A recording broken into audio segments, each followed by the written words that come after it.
Yo, what's up? My name's Patrouski, and I have over 9,000 hours in PokeMMO. And over that time, I've hunted over 50 shiny Pokemon, acquired a net worth of around 600 million Pokeyen, made some good investments, made some bad investments, and participated in some of the best shiny wars in PokeMMO. While also winning 2 catch events, I've caught every legendary Pokemon, I've done every raid, and even played a little bit of PvP along the way, all while streaming for thousands of hours and making over 3,000 YouTube videos about PokeMMO. I absolutely love this game. But I'll be honest, over the years, the game I loved has changed in a lot of ways. I've changed in a lot of ways. And while I believe that 95% of the changes have been for the better, things like mysterious balls and the frequency of alpha spawns have changed the game as we know it. No longer is the OT system as solid of a metric for judging someone's hard work for a shiny. No longer am I excited to catch a Pokemon with 20 plus IVs and 4 or 5 stats. And I kind of miss those days. And I think I might have a way to bring those days back to some extent and revitalize the game for me in an exciting new way.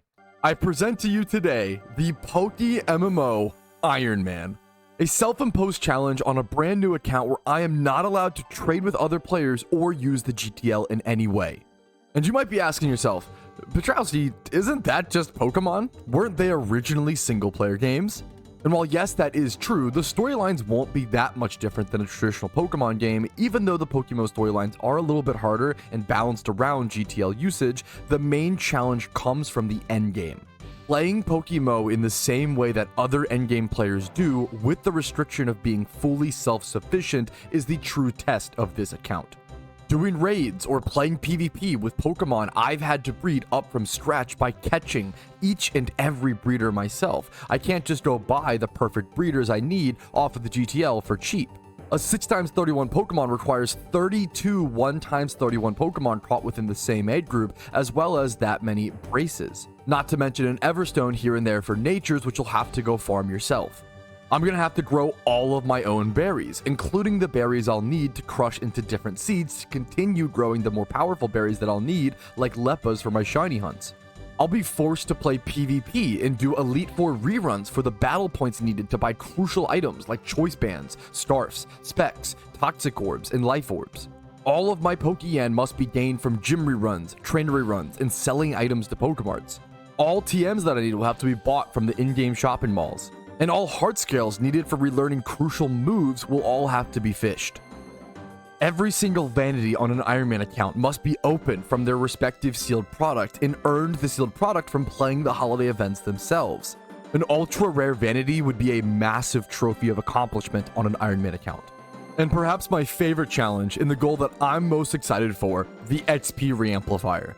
You see, on a normal account, the XP Reamplifier is a decently powerful late game item if you do a lot of XP training. It essentially acts as an XP all and also splits the XP gained amongst your party in a more beneficial way, 25% going to the lead Pokemon and 75% to the rest of your party.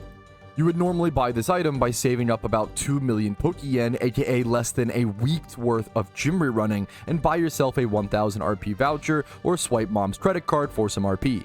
On an Iron Man account, the only 2 ways to earn RP are by winning the 2 in-game events that are held a few times a week.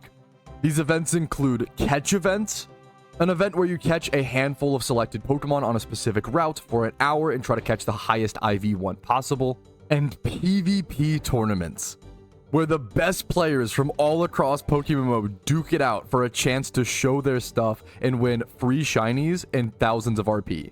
For reference, on my main account, it took me about 120 or so catch events before I ever won a single one. And that might have even been on the lucky side. And as you probably know, I'm no PvP expert. This account is going to force me to play in ways I never would have before, and I can't wait. Now, I would like to go ahead and take this time to challenge you, the viewer, those who are brave enough for this type of challenge, to start and create an Iron Man account alongside me for this journey so that we can compare strategies and share progress. Just make sure you're up to the task before you click that sign up button, because otherwise you might be biting off more than you can chew. This challenge is really intended for people who have once said the phrase, you know what, I wish PokeMMO was more grindy, which based on my YouTube comments isn't the average player. But I'm sure for a few of you guys out there, it will be perfect. Also, make sure that if these videos add something to your day, to take the time to go ahead and click the like button on them and subscribe to the YouTube channel for daily PokeMMO videos. I'll also be streaming the progress of this account live on Twitch and YouTube Monday through Thursday at 12 p.m. ET. But what do you say we go ahead and take our first steps on the new account together? Yo, what's up? My name's Patrouski. It's an honor to have you here, and welcome to the character creation of my PokeMMO Iron Man account. I'm going to be going ahead and getting my hair and stuff done in the background, getting a nice little makeover, and beginning this account for the very first time, showing as much of the progress on stream as possible. This could change the way that I see PokeMMO, could change the way that I play PokeMMO, definitely will change the way I play PokeMMO, and is going to set the stage of game knowledge. This is a true testament of game knowledge, of understanding every little thing, of learning new mechanics, of pushing your limits. This series is all about being forced to play the game in different ways that I normally would, right? Being forced to play PvP, being forced to do battle tower or certain niche mechanics that you would never do for things like battle points, or trying to play every catch event possible for the maximum chance of reward points. I'm going to try to name my character Iron Patrouski. Hopefully it fits. Thankfully it does. I wasn't actually totally sure if it would. We're going to change our color of our outfit. I kind of like the lavender shoes. It's a little funny, but they could be a little iconic. We're starting in Kanto. The character is created. Iron Patrouski. I'm starting in Kanto just because I want to speed through the region as soon as possible. My goal for episode 1 is to finish as many regions as possible. The game begins once all 5 regions are done. The more regions completed, the more access we have to actual in-game content. And here is my initial list, my starting list of goals for the Iron Man account. As you can see, we have tier 1 goals, which are short-term goals, which include getting a payday pickup Meowth, a catching Breloom, a catching Smeargle, a teleport Pokemon, a Sweet Scent PP Max Pokemon. I will have to be careful where I put my PP Maxes because we have a limited amount of them. I think we can craft them later on at endgame, but we won't be there for a while. You only get a few of those throughout picking up Pokeballs from the storyline. Every single resource is going to be that much more valuable on an Iron Man account. I need to complete Kanto, Johto, Hoenn, Sinnoh, and Unova. Get up to 300,000 Pokeyen. And then I have tier 2 goals, aka medium length goals. I want to go for PvP almost as soon as possible. This first stream, this first moment of progress is going to be me getting through the Unova story or the Kanto storyline as quick as possible, and then getting over to randoms PvP. I only have 7 hours left. I'll have to wait till tomorrow then. But getting these free items, these metal coats, these never melt ices, these rare candies, these smooth rocks, these dragon fangs, and these gift Pokemon. On a main account, the PvP rewards are borderline insulting. On an Iron Man account, the PvP rewards are game-changing and like game mode setting. So I'm excited to be grinding PvP for relevant items on an Iron Man account. Continuing on the tier 2 goals, we have a trainer rerun Cloyster, a gym rerun team, catching a legendary Pokemon, hoarding a shiny Pokemon, a Time Swipe Horde, making an OU PvP team most likely, getting things like Choice Bands, Scarf, Specs, which all cost BP, which need to be farmed via PvP or Elite 4 reruns, Toxic Orb, single encounter shiny hunting, starting to berry farm. I'll have to berry farm everything, getting a million Pokeyen, and then tier 3 goals, the long-term goals that a lot of these goals may or may not get completed, but they are just things to shoot for, which I'm really excited for. The tier 3 goals include Pokedex completion, making a raid team / doing raids, getting an egg shiny, all BP items, every single one of them. Ocarinas, the RP items, are the most interesting, most difficult, most challenging goal on the entire account. Getting an ultra rare Vanity one day, and then finally, which carries on from the I guess the RP item stuff, the XP Reamplifier, the ultimate RP item, which could only be bought via RP that is won from catch events or PvP tournaments. Let's go ahead and begin the PokeMMO Iron Man. Thank you for being here. We start Kanto now. My starter of choice is going to be Squirtle, because Blastoise is very powerful in the Kanto storyline, and I just love Squirtle. My goal right now is to blast through Unova and Kanto, both of these regions, as fast as possible, and get to more interesting content. All right, we got a little bit lucky, managed to catch ourselves a Pikachu over in Viridian Forest that will help for our Pokedex completion later on. Also give us a powerful Pokemon to use against Misty. It came out with terrible IVs and impish nature, which is horrible, but that's okay. We still got a pretty, a nicher Pokedex completion Pokemon done. All right, and shout out to Voiceless in Twitch chat. The Iron Man encounter counter, way up, somewhere up in the right corner, is officially begun. I forgot to track that from the beginning, so I'll probably missed a few encounters, but it's mostly going to be accurate. This is going to track how many encounters we've had since our last shiny on our Iron Man account. We made it over to Pewter City now. I need to heal up really quick. I'm going to try to get on Brock level 13 Squirtle with one sacrifice switch and hope it's enough. All right, it is officially time for our first gym leader. The Brock fight begins. We have a Twitch Gamba going on, whether or not I'll be able to beat him or not first try. Here's the strat to the first gym in PokeMMO, if you're wondering. Brock will spam Rock Tomb on you, and it will lower your speed, so you need to have 2 different sacrifice switches to be able to reset your speed being lowered. That is the true strat against Brock, which is funny to think you could have a strategy against the first gym, but it's relevant. And now I can even come in and utilize even more strategy and go ahead and go for a rapid spin here, still KOing the Onyx, but he's faster than me. This will offset the speed difference from the Rock Tomb. So there's a little bit of a thought process even when it comes to the first gym in PokeMMO. And with this rapid spin, that is the first gym defeated, our very first badge on the Iron Man account. Our max obedience increased. You love to see it. And we did beat it first try. 9,000 hours paid off, guys. We were able to defeat the first gym leader first try. I know, very difficult, very skill intensive. This is what the Iron Man was all about. Is amazing peak strategy. Very difficult challenge this is. All right, running shoes achieved. It's a big step. Hilariously, I struck some good luck. It's raining right now randomly in game, which actually does boost the water damage moves that I'm using. So I'm getting a lucky buff just from the wild timing that's happening right now in the storyline. So that's a pretty lucky thing to see in the storyline, which is kind of another like small thing to consider when picking your starter Pokemon.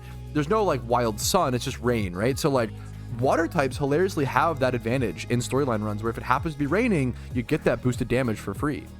So normally when I'm heading through Mount Moon on the average account, I would not explore everything, but there are rare candies and other relevant items in here that I actually want to go pick up, as well as battling as many trainers as possible. So this is a rare time where I actually am going to traverse around Mount Moon, which I haven't done in years. Usually I just speed through this this mountain, this cave as quick as possible.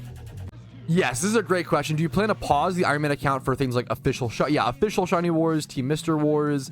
Another one is like in-game updates. Yes, the Iron Man account would go on pause for things like that, but otherwise it will be mostly my main account from this point forward, for at least the time, you know. I'm not saying forever, but maybe for at least like the next month or so. I really want to put full focus into the Iron Man account, you know. And we'll see how it's received, right? That really factors in as well. So if you like the Iron Man account and you want to support it, watching the videos, liking the videos, leaving positive comments, letting me know that you actually like this kind of project and challenge, number one, motivates me. Number two, lets me know you want to see more of it, so I make more of it. It's really that simple, you know. It's a great question. All right, one of the more difficult fights earlier on in the early game, this guy has Pokemon that like Voltorb and Electrode that have access to Sonic Boom, which is a flat amount of damage. They can be pretty scary, so hopefully this fight goes okay. All right, thankfully, I've battled every single trainer, so my Wartortle is kind of over-leveled, so we took that fight out easy peasy. Having good storyline progress so far. Whatever fossil you pick here is like 90% irrelevant. I guess for me, it matters for my Pokedex, but it's mostly irrelevant since you don't get it until Cinnabar Island. That's like the 7th gym, and it comes at level 5, so it's never worth to like EV train or XP train one of these fossil mons to use it for the storyline run. Now, these two NPCs are actually hyper relevant in the storyline. They actually gives you the TMs now with Mega Punch and Mega Kick. You used to have to like learn them on a mon immediately, and that make it way less good. I know for a while, I don't know if it's still used, but for a while in like the Fire Red storyline, you would teach like Mega Kick to your Wartortle or whatever mon you had, and that was like very relevant to speed running through Misty. And that's something I think I'm gonna go ahead and do right now. Actually, Mega Punch or I think Mega Kick is actually better because it's like riskier, but it's more damage. I think I go ahead and teach Mega Kick over Tail Whip.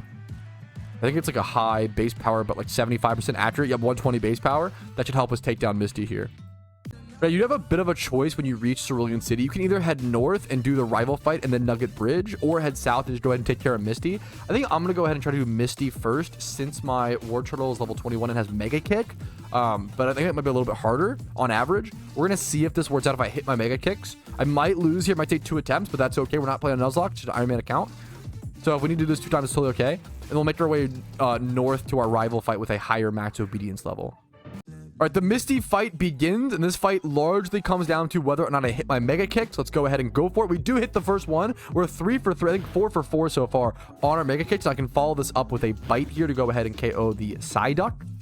Starmie comes in, and thankfully having access to Bite on our War Turtle is wildly relevant here. He does get a Water Pulse off, which shows us we probably should have gone for a Rapid Spin against the Psyduck on the first turn. So there's a few ways we could have already played this better. I'm actually going to go ahead and go for a Rapid Spin now just to get the speed boost so I can outspeed this thing and have the flinch advantage chance from Bite.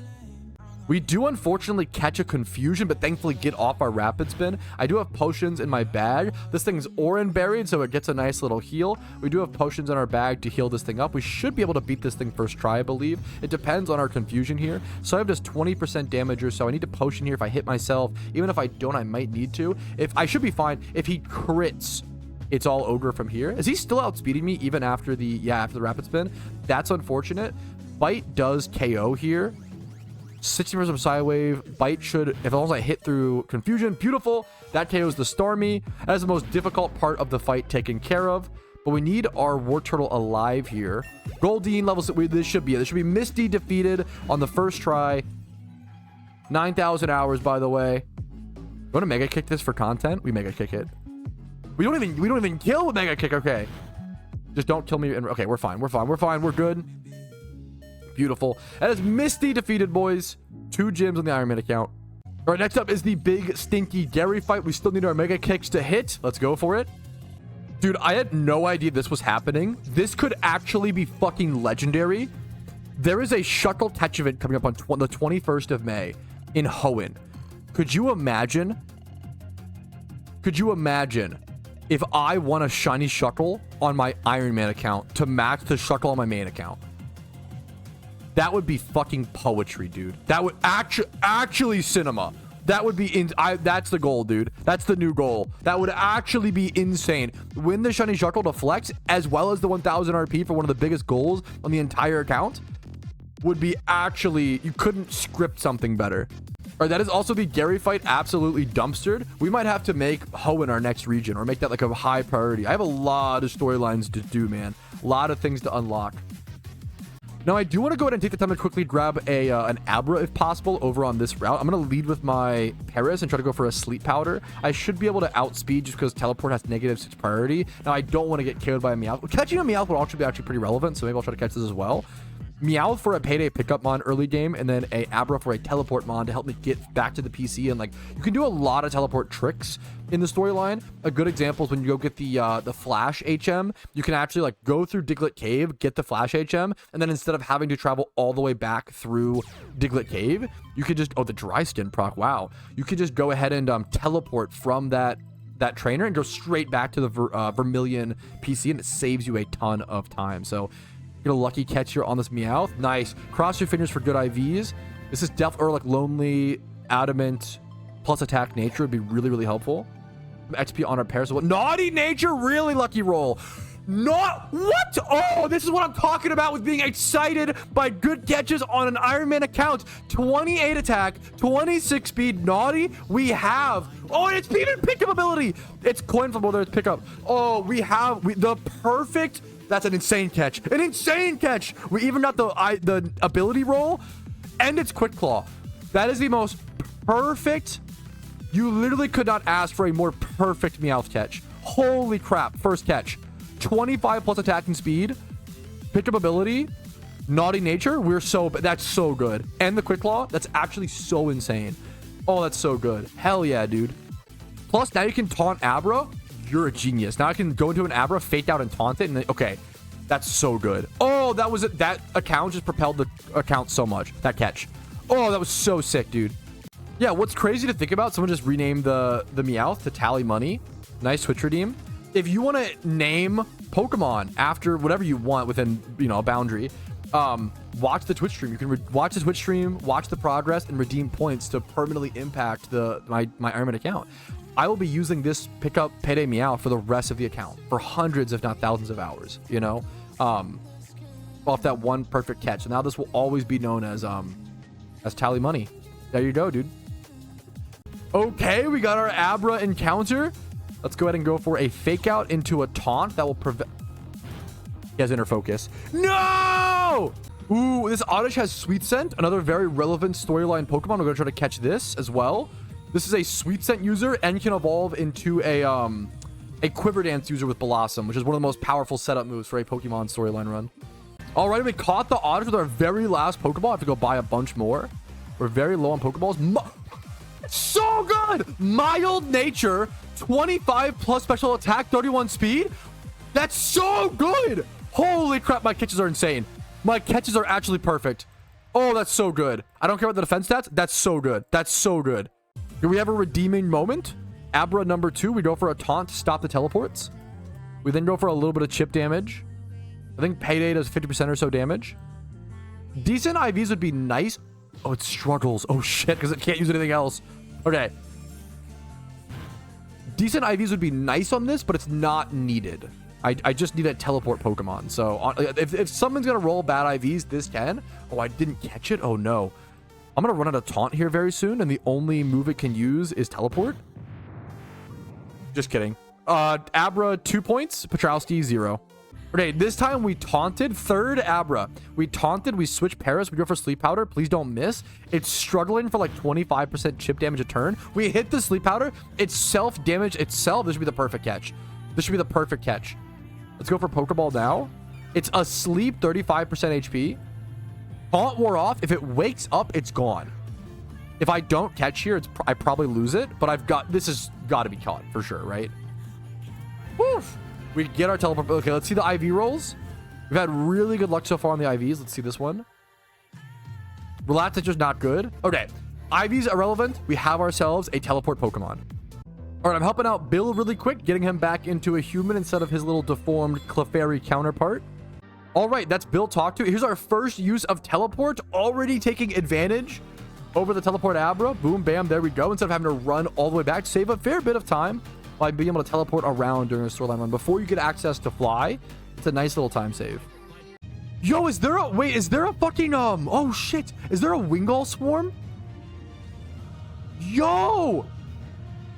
I don't know if that's actually powerful or relevant. If this has, Drizzle, it's wildly relevant and wildly helpful. This is actually one of the best lucky swarms I could have gotten while just doing the storyline run. If this has Drizzle, oh, it doesn't have, we can see it didn't lead, it does not have Drizzle. Wait, no, does it, well, Wingull can't, right? It's only Pelipper? Okay, this could have Drizzle. Wingull, yeah, I have to evolve it first to see. I'm gonna bite. If this has Drizzle, that could be so good. Yeah, we have to evolve it first to see if it gets the right ability roll. But this could change the run. I'm getting so lucky so far. I feel like what an insane good swarm to get randomly while doing the storyline run, and we catch it first ball. That's crazy. That's crazy. I don't think Drizzle's hidden ability. I don't think it is. And a damn rock! That's actually so relevant! Oh my god, in the stats. Keen Eye. I don't know what Keen Eye evolves into. I don't know if that's the right one. It depends on the order. Hydration, so it's not Drizzle. Okay, wrong ability, so no Drizzle, but the Damp Rock is actually so good. Holy crap. The luck so far has been insane. The stats are also really good. That's a good Wingull breeder for a Pelipper. That could be the start to our OU PvP team. We just got a really good breeder for an OU Pelipper. That could go crazy, dude. That's so sick. Hell yeah, dude. I don't have Surf, so I can't catch. I only had one catch as well. Oh, that's so sick. All right, on to the SSN we go, fellas. I do have my ticket. Yes, sir. Gary says bonjour. I knew he was smelly, but he's also pretentious. Holy guacamole. Time for the Gary fight, boys. Let's cook him up. Okay, this turn is going to decide this fight. This is all my mons are dead except for Abra and War Turtle. I need to hit this Mega Kick. Okay. Ivysaur is down. Can we even defeat the rest of his Pokemon with my War Turtle at this HP? I have no potions left. This is going to be really, really, really tough. It's going to be extremely, extremely close. I kind of want to set Rain Dance here. If we set Rain, I think I'd go for it. Hyper Fang. Does Hyper Fang plus Quick Attack kill me? Another crit? For reference, I think Gary has crit me 3 times in this fight. It's at least 2. That might have been number 3. He outspeeds. I lose. Oh, that's such an annoying fight. That's really frustrating, but that's okay. It happens. I think I lose this fight a lot in the storyline, honestly. That's 9,000 hours, by the way, Keck W. Oh, man. All right, it took us 2 attempts, but that is Gary on the SSA defeated. One of the tougher fights for me historically in these storyline runs. So happy to see we get the HM cut, and we continue on with Kanto. I also almost totally forgot we can get the bike now. Our first bike access over by talking to this guy, and then heading all the way back up to Cerulean City to go turn in the bike voucher. So I should be doing that. It makes our whole pace or the whole story much faster. All right, turning in our bike voucher. Here we go. We officially have our bicycle. It immediately keybinds. Now we can zoom around much faster. All right, it is time for the third gym, Lieutenant Surge. I'm going to start off leading with Meowth to get that juicy fake out chip damage. Maybe even switch him around a little bit here to get multiple different fake outs on multiple different Pokemon. And then I'm just going to try to switch in. My War Turtle has to carry here. This is definitely one of the more difficult fights for me, unfortunately. We're going to go for that beautiful fake out 10% damage. I will take all day. I'm probably going to sacrifice switch over to Abra here so it doesn't do anything. It's only knows teleports. It's irrelevant. It's really just meant to be a sacrifice switch. He self-destructs anyway, so we catch the easiest first KO. Wow, super lucky there. Now we probably go back over to Meowth. We're abusing the AI, true and real. We're going to go for a fake out again. Especially breaking the possible sturdy on Magnemite. And then getting a switch over to our eventual War Turtle and just hope we do enough damage with him. This fight is going to be so close. I just got a huge Quick Claw activation to outspeed the Raichu. Elekid's the easiest mon to beat here. I'm at 54% HP. I think I need to just go for Aqua Tail and hope for the best. I can Super Potion next turn. I don't even think he two-shots me, actually. That Quick Claw was massive. Oh, that's huge. That's yes. That's some insane luck on this new account, dude.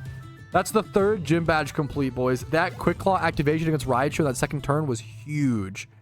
All right, I just barely have enough caught OT Pokemon for the Flash HM, thankfully. So there we go. Definitely planned that 100%. So we're gonna go ahead and grab HM Flash, and now we can go ahead and utilize our little teleport strat. Boom. This is largely why we caught that Abra, so I don't have to travel all the way back through Diglett Cave. I can just go straight back to Vermilion City. Now, this is absolutely huge. This is my War Turtle learning Shell Smash. This is the most important move in the entire PokeMMO storyline for Blastoise. I'm going to get rid of Mega Kick here. This is probably about the moveset we'll have for the rest of the run. Shell Smash, Rain Dance, Aqua Tail, Bite.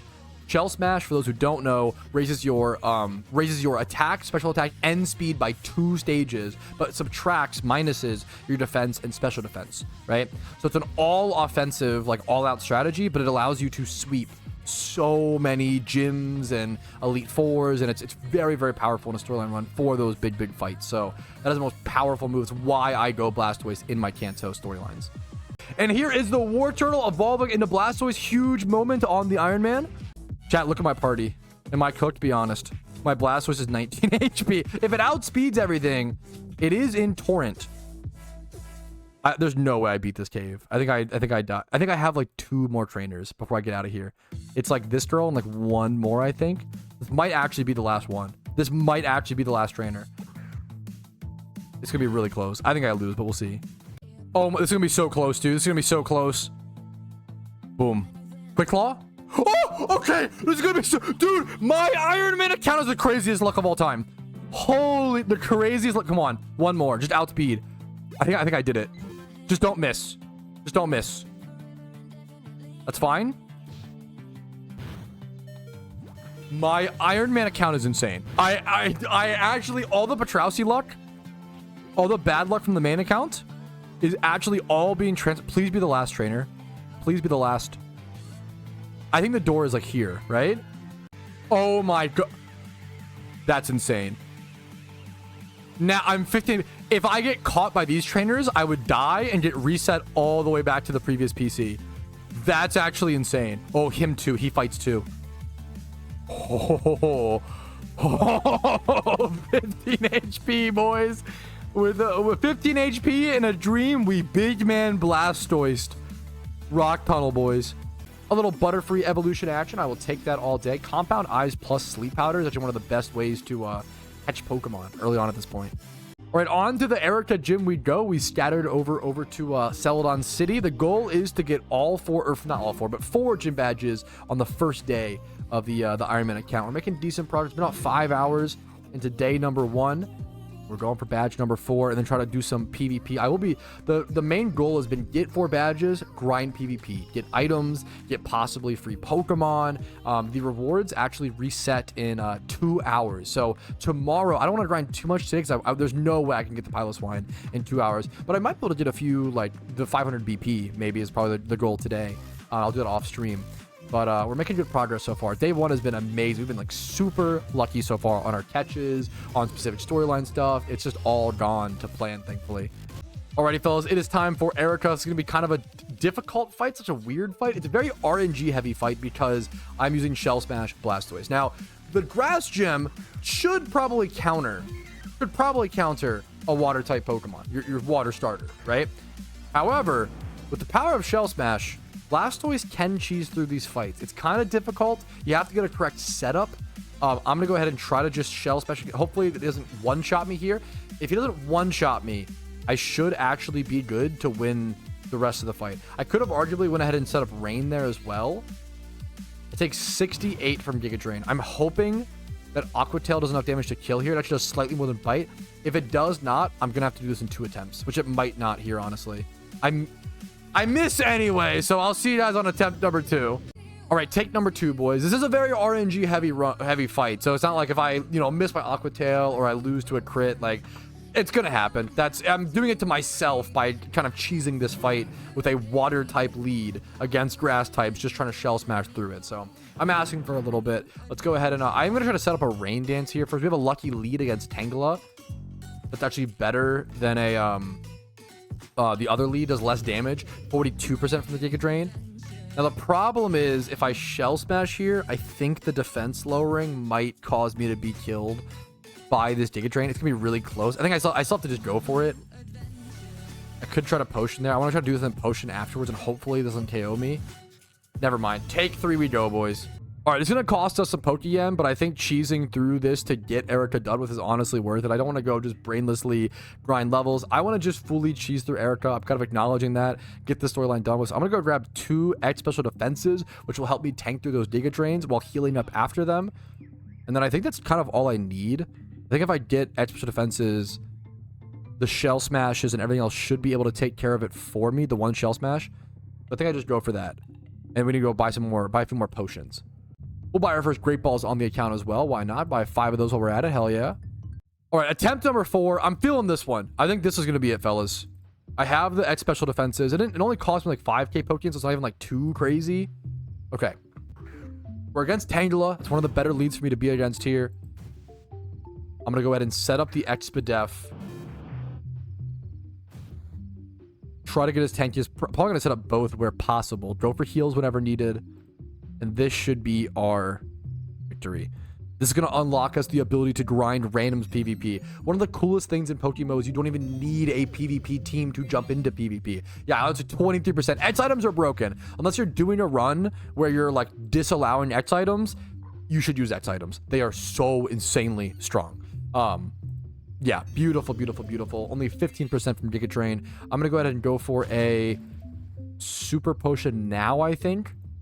Yeah, Super Potion now. And then go for a Shell Smash after. On a Switch, I will take that all day. What are the odds this Blossom has, like, Whirlwind? There's, like... The sad thing is, there's a chance... I broke the AI. Just kidding. I'm abusing the... We broke the AI. Absolutely abused. And skews. There we go. Okay, huge. We should just sweep from... I almost want to do one more. I'm going to do one more just in case. Because I should be safe to him. Full HP. This should be good. But yeah, in Pokemon, you don't even need a team built to get into PvP. You can just get 4 gym badges and then play randoms, which is a lot of fun in my opinion. Greedy. This is a little greedy. But it should give us the... Okay, we should one-shot now. 70%? We still don't even one-shot? That's crazy. That's actually crazy. Okay, this is going to be a rough fight still. Holy shit. Okay, I fucking despise how close this is. Vileplume comes in. I have +2 attack, +4 attack, -2 defense, +4 special attack, +2 special defense, +4 speed. I'm hoping we do 63. I have to hope for flinch chances. I still can't one-shot these, which is insane. So I'm going for flinch chances here. Do I potion here I do 63% with Bite. The question becomes, do I potion here or do I potion against Blossom or a different Mon? Which does more damage? I think Vileplume actually has a higher special attack.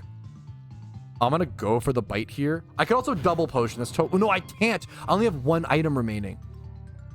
PokeMMO in 2025, you can only use 4 items per battle. This is my last potion. I still might. I have a revive. No, I can't use more items. I might still lose, which is insane. Okay, I think we're fine. This is really close. The fact this doesn't one-shot with +4 is insane. Yes. These mons are grass types and they're tanky. I think Aqua Tail does a little more damage than Bite, but Bite has flinch chance, and I just have a chance to miss. I'm just going with Bite. I don't know if it's right. 60%, give me that flinch. I haven't seen a flinch all fight. It's 30% chance to flinch. Does the Giga Drain put him out of kill range? No, okay, we're fine. Whew, whew, okay. Extremely close fight. 1 Pokemon left after the Blossom. He goes down. I need a flinch here. I think I should be good. I don't think it can kill me here. If he might physically attack me. I think I might lose, actually, which is insane. Don't use Razor Leaf. Okay. Woo! If he, like, Razor Leafs me there, I'm dead. That's insane. We win. We win. Does he have Sucker Punch? No way he has Sucker Punch. No way. We quit Claw. I don't know if it mattered.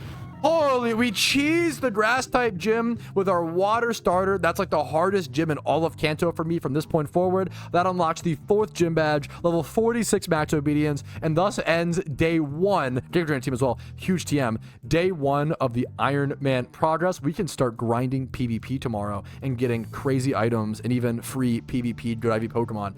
Whew. That's a big step, boys. We are back starting day 2 on the Iron Man account. I have 4 gym badges at the moment. Ended up playing about 10 hours on day 1. Around 70,000 Pokeyen at this point. Only 18 Pokemon caught within the Pokedex. I need to get that number up so I can get XP share. But I did actually play a fair bit off camera, so I could go ahead and do a few major checkpoints. Number 1, going ahead and getting the HM Fly right now. Just like so. I'm really just trying to speed through the storylines. I don't think the storylines is the interesting content on the Iron Man, which is something I've talked about over and over and over again, so I'm trying to get through them. There is Fly learned over on my Wingull. I can now go keybind that over to Hockey Slot 2, and now I can travel around. I also unlocked Fuchsia City. We have gyms 5 and 6 lined up and ready to go. I already went into Safari Zone and I caught a few Pokemon. I actually caught this Adamant Nidorino, which could be used to decent effect throughout the storylines and other breeds. I'm excited to... The Safari Zone grinding is going to be extremely used. In this account and try to get 1-time stolen Pokemon to breed up into 6 times 31s. It's the most cost-effective way to do it. So I need to head over to Fuchsia and do the gym there, and I need to head over to Saffron City and do the gym there, plus do Silphco. I did do Team Rocket's hideout in Celadon, and then I also grinded out a few trainers on each route. I did the whole bike route, so I've done a lot off camera. We're gonna go ahead and just get straight back to things, raise our level cap. I have access to the Strength HM, Fly, and Surf now. I even actually went ahead and battled every single trainer around. Yeah, I caught one Snorlax. I battled every single trainer on the way to Koga. So we can just go ahead and start today, start day 2 by jumping into the Koga fight. Let's just go ahead and do it. Going to get our 5th gym badge, hopefully. I'm going to go for that that beautiful shell smash strategy here to hopefully get set up. An intimidate Pokemon or something would be beautiful in the back, but I don't have access to it quite yet, unfortunately. Level 41 Muck coming out. I'm level 46, so I'm just slightly over leveled here, hoping I can set up enough here to actually spam through him. We do have Surf, which is going to increase our damage to a significant degree, which is really, really relevant. Let's see how much damage he does to me here. 23%, that's beautiful. That's exactly what I want to see. Arguably, I could go ahead and Shell Smash again. I think it's too greedy. I'm just going to click Surf. Ooh, maybe not. Surf actually only did 61% damage there. I'm really shocked by that. Wow. And he just crits me with a Venoshock. Okay. This puts me in a really weird position. I can either... I think the best play here... I can start healing. Oh, do I start healing? Do I heal and go for another... I think I do. I think I heal. I'm scared to get poisoned by this thing is my main problem. I'm going to Surf, KO this thing, and then think against the next Pokemon. Yeah, we're zooming through the storyline, trying to get as much done as possible, as quickly as possible. Yeah, I'm going to go ahead and use a Hyper Potion here on my big man Blastoise, and I don't think Crobat has high enough attack stat to actually, like, pressure me too much here. Hopefully I don't get unbelievably proven wrong. It is 32%, which is not too shabby. Part of me really wants to Shell Smash here again. and that should put me in range to one-shot everything. But I'm gonna have to potion again here in a quick sec if that's the option I'm going for. If he crits, I could be in trouble. 67. He does 40% with an attack. I really don't want to get poisoned here. We dodge the poison. I'm gonna go for a surf. One hit KO, the Crobat. Beautiful. Using those battle damage percents to our advantage. I really can't recommend enough. It's so important. If you're playing PokeMMO in 2025, it's just so relevant information. Turn your show battle damage percents to always on. It's so powerful. Even in these like storyline gym runs, it's really crucial information to have. All right, another gym swept with Big Man Blastoise. That should be gym badge number 5 on the Iron Man within 10 hours or so. All right, I want to jump into Silphco. However, I actually have one thing that I want to do quickly first. This is once again shows how interesting the Iron Man playstyle is to me, in my personal opinion. It is actually relevant, meta, and beneficial for me to go ahead and win one more PvP game, because then I would unlock Black Glasses, and then I could use Black Glasses on my Blastoise in my storyline run, allowing him to have more damage on his bite, which is way more relevant using Quick Claw. So one of those examples of early PvP is actually really powerful if you're decent at it. It's like randoms PvP, obviously. And on an Iron Man especially, getting access to these cheap little free items, like little Black Glasses, is super relevant. Now, we are Omastar versus Manectric, so I'm probably getting the hell out of here. But this will be an exciting day to play some PvP. I'm currently 2-2. I had some really rough... I started 0-2 yesterday. Really rough games to start the season. Don't even get me started. I had some really unlucky, unfortunately unlucky matches against the first 2 players I played against. But we brought it back, thankfully. I'm going to go Rhydon here. It's either Piloswine or Rhydon. We don't have rocks here. He could go Flamethrower, even though I'm not thick fat here. I think I like Rhydon more, so we're gonna go with that. See if we can get rocked up here, or threaten big damage with our slower threat. Getting use out of our slower threat early on. I know he's gonna Volt Switch there. We're obviously going to a ground type to prevent that. The problem is, what does he go here? Am I Rockhead? If I am, I probably wouldn't go for Double Edge. I'm not gonna show you this whole fight. Don't worry. I will. I'll see you guys hopefully with the Black Glasses.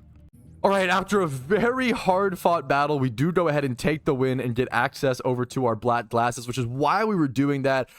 I've had some weird RNG recently. I've had some really bad luck in randoms, unfortunately, but really good luck in other places in the games. I don't mean to complain, you know? Really good luck on catches, on my look at my Meowth. This Meowth, you know, the best first Meowth catch I could have gotten. Really good luck in areas, really bad luck in areas. We call that Patrouski luck, and it's definitely transferring over to the Iron Man for sure.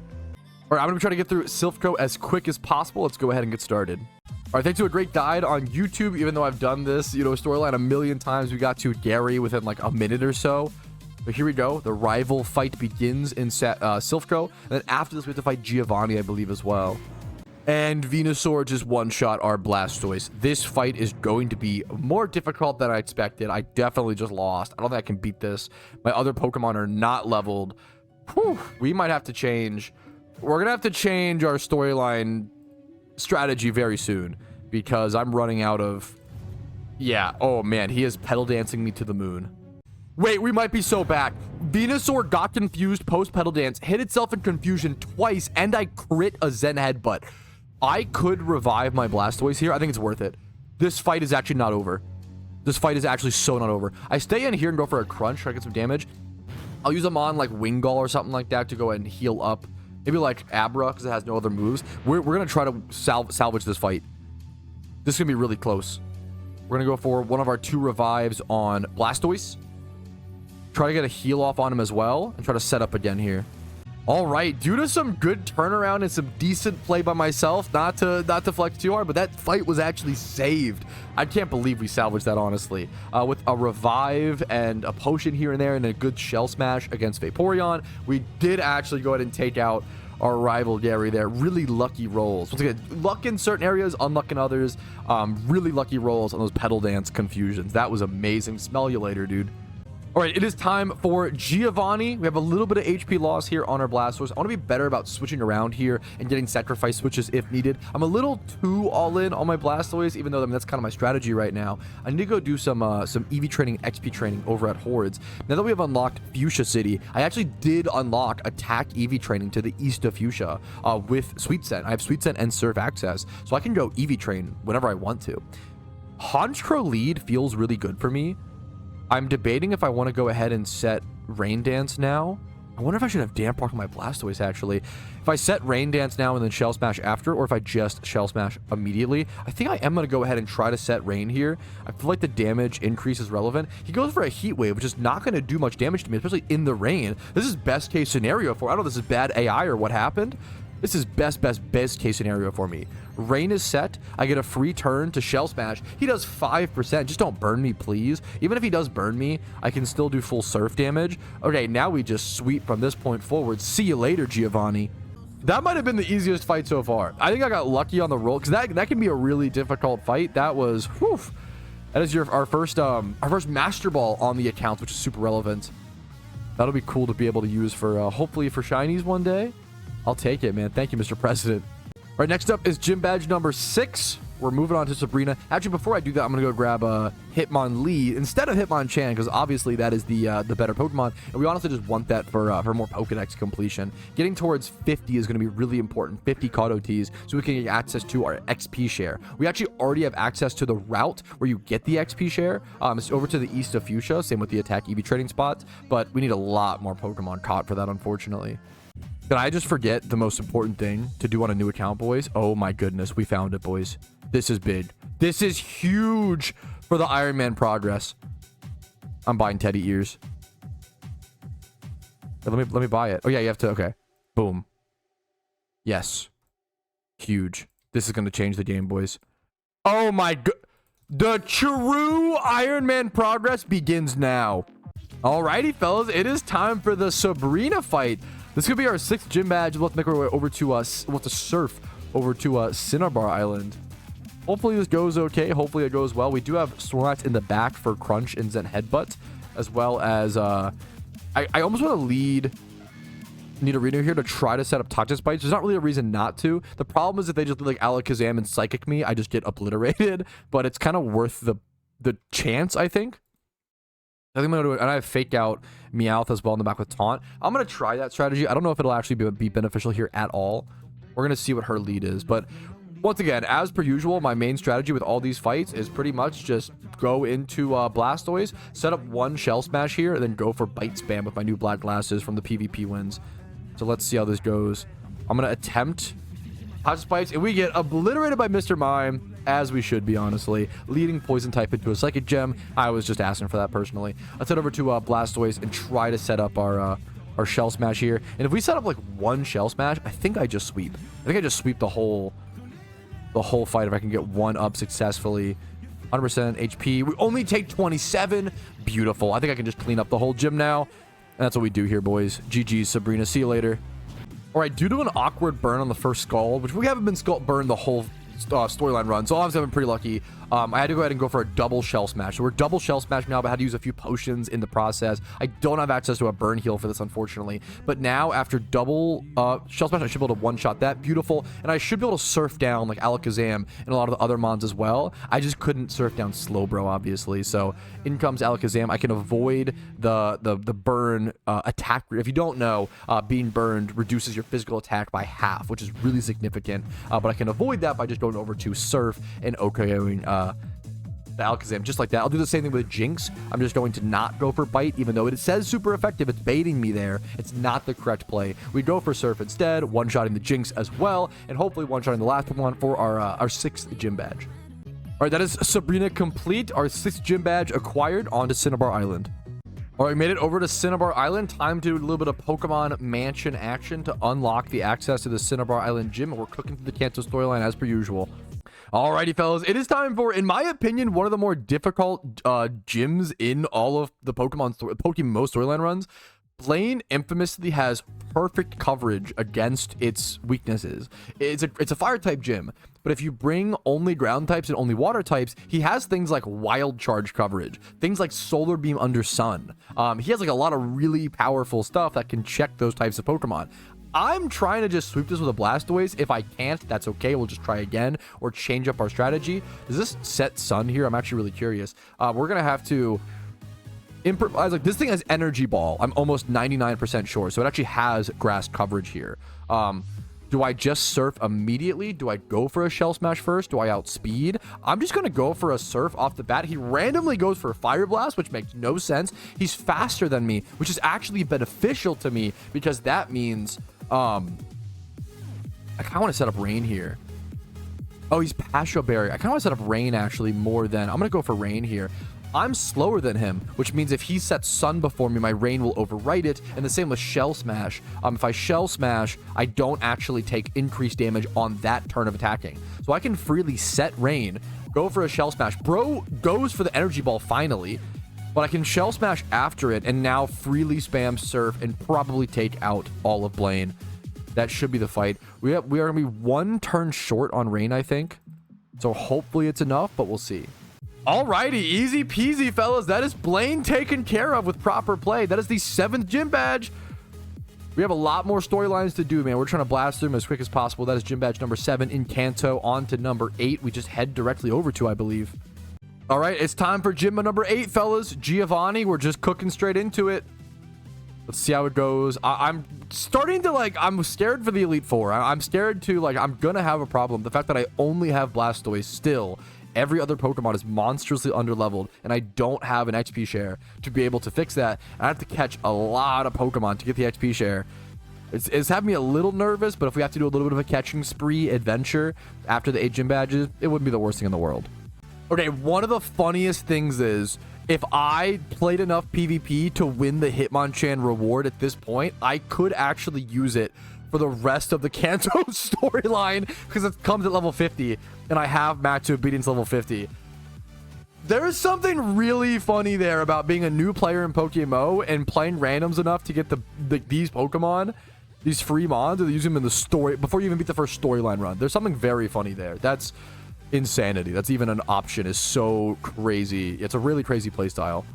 There's actually a Sableye swarm happening right now. It's a great Pokemon to go ahead and try to pick up, even though I don't have the proper regions unlocked to properly catch it yet. If I can get one of those while still in Kanto, that'd be great for Pokedex progress.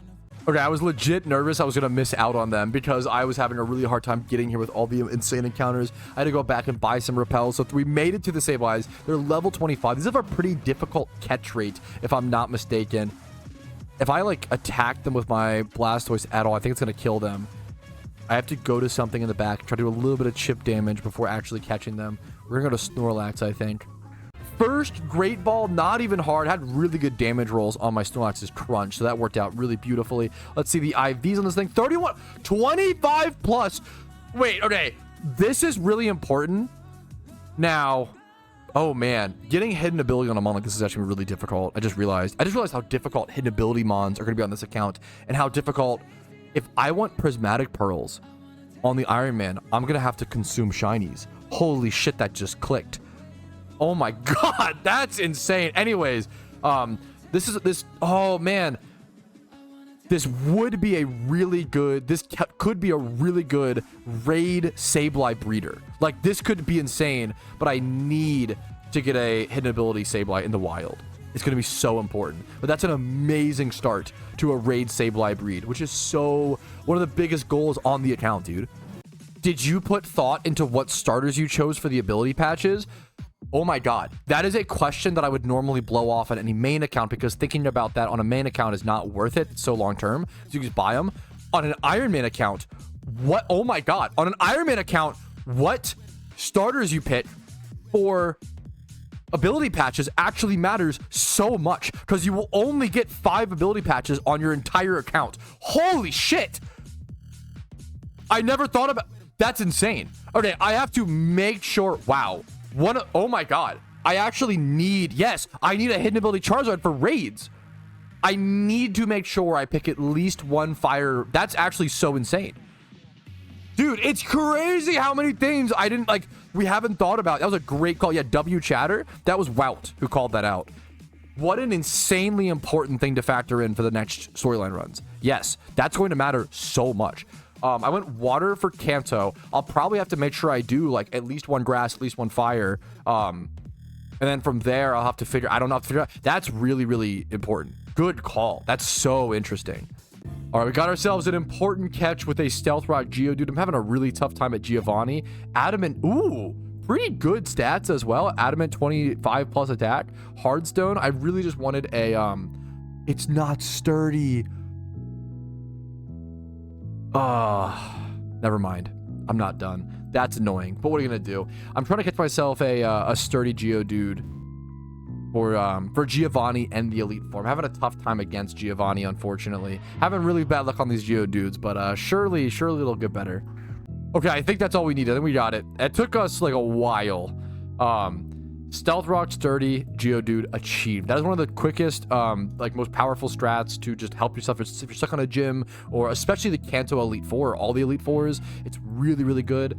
So okay, really happy to have a Sturdy Stealth Rock leading Mon. I could lead against Giovanni, get some extra chip damage, break focus sashes. I think Doug Trio in this fight has a sash. That's an important one to break.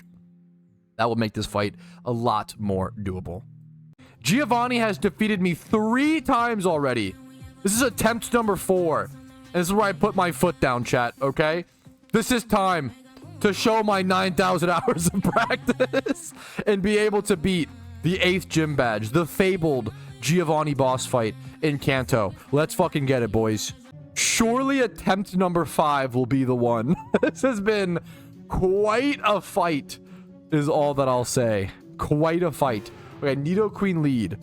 This thing usually spams Sludge Bomb where we get off our Stealth Rocks like we did in attempt number 4, but this time we're simply not going to get crit poisoned by the Sludge Bomb. Right, chat? Right, guys? I think this is a rare situation where Snorlax can actually get chip damage against this. Yes, Nidoking one-shots him, but not the Queen. We get relevant 20% chip damage. That's actually huge. He has leftovers? Why are you a menace? Okay, now we go into Blastoise. The chip damage might literally... It's all going to get healed off by the leftovers. That's insane. We go into Blastoise. He has Ice Beam, EQ. We Rain Dance first. Maybe I should have X-defended and shit first. Oh, fuck. Don't poison. You've put... Again! Oh my god! For those, that is the like 2nd or 3rd time I've been Sludge Bomb crit poisoned. That is unbelievable. That is actually unfathomable against this one fight. That is crazy. Okay, this is winnable. This is actually winnable. We can turn this around. We cooked the Queen with a Surf. Judge Trio comes in.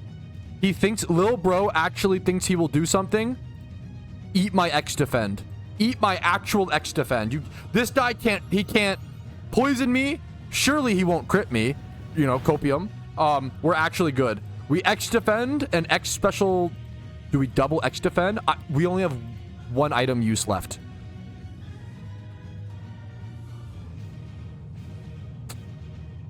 Oh, man. I save it for a heal. We Rain Dance now. We Shell Smash next turn.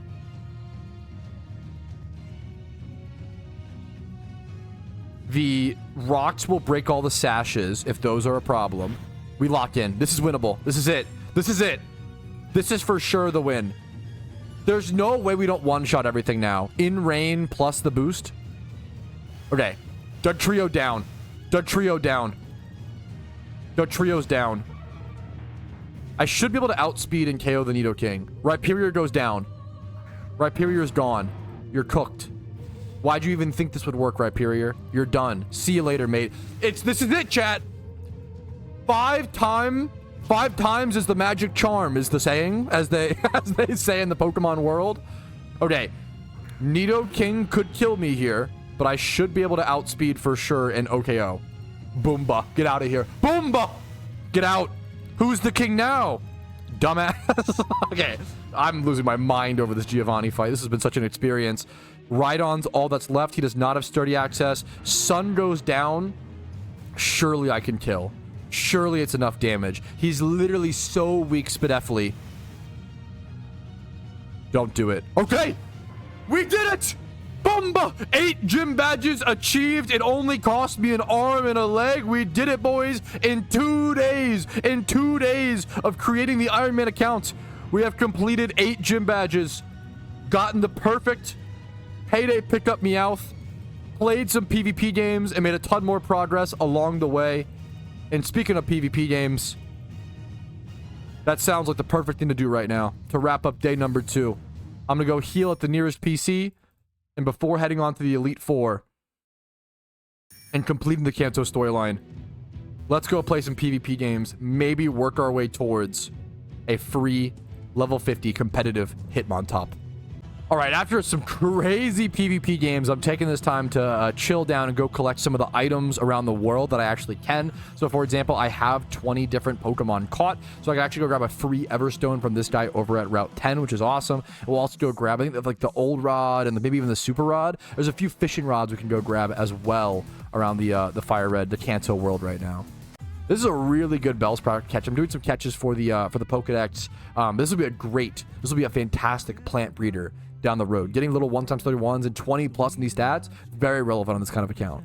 All right, we are one Pokemon away. We're at 29. We are one new Pokemon away, new species away from getting 30 OTs, which allows us to get the item finder, which then unlocks us getting the Macho Brace from below Giovanni's feet, and more importantly, 2 leftovers. You actually get 2 free leftovers in Kanto if you have the item finder. So that'll be a huge, huge unlock heading into the Elite Four.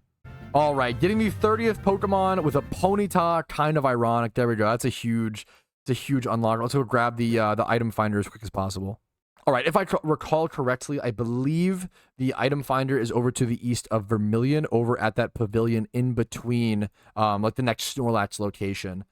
Let's just loop around, dodge. And we need to pick up these Pokeballs that are here as well. Head upstairs over here. And as long as you have 30 OT Pokemon, you can do this on your main account as well. As long as you have 30 OT Pokemon caught, you can go talk to this guy. He will give you the item finder. We're going to go ahead and use that. Go use that immediately over at the location where there's the other Snorlax. You can use the item finder at both locations where Snorlax used to be.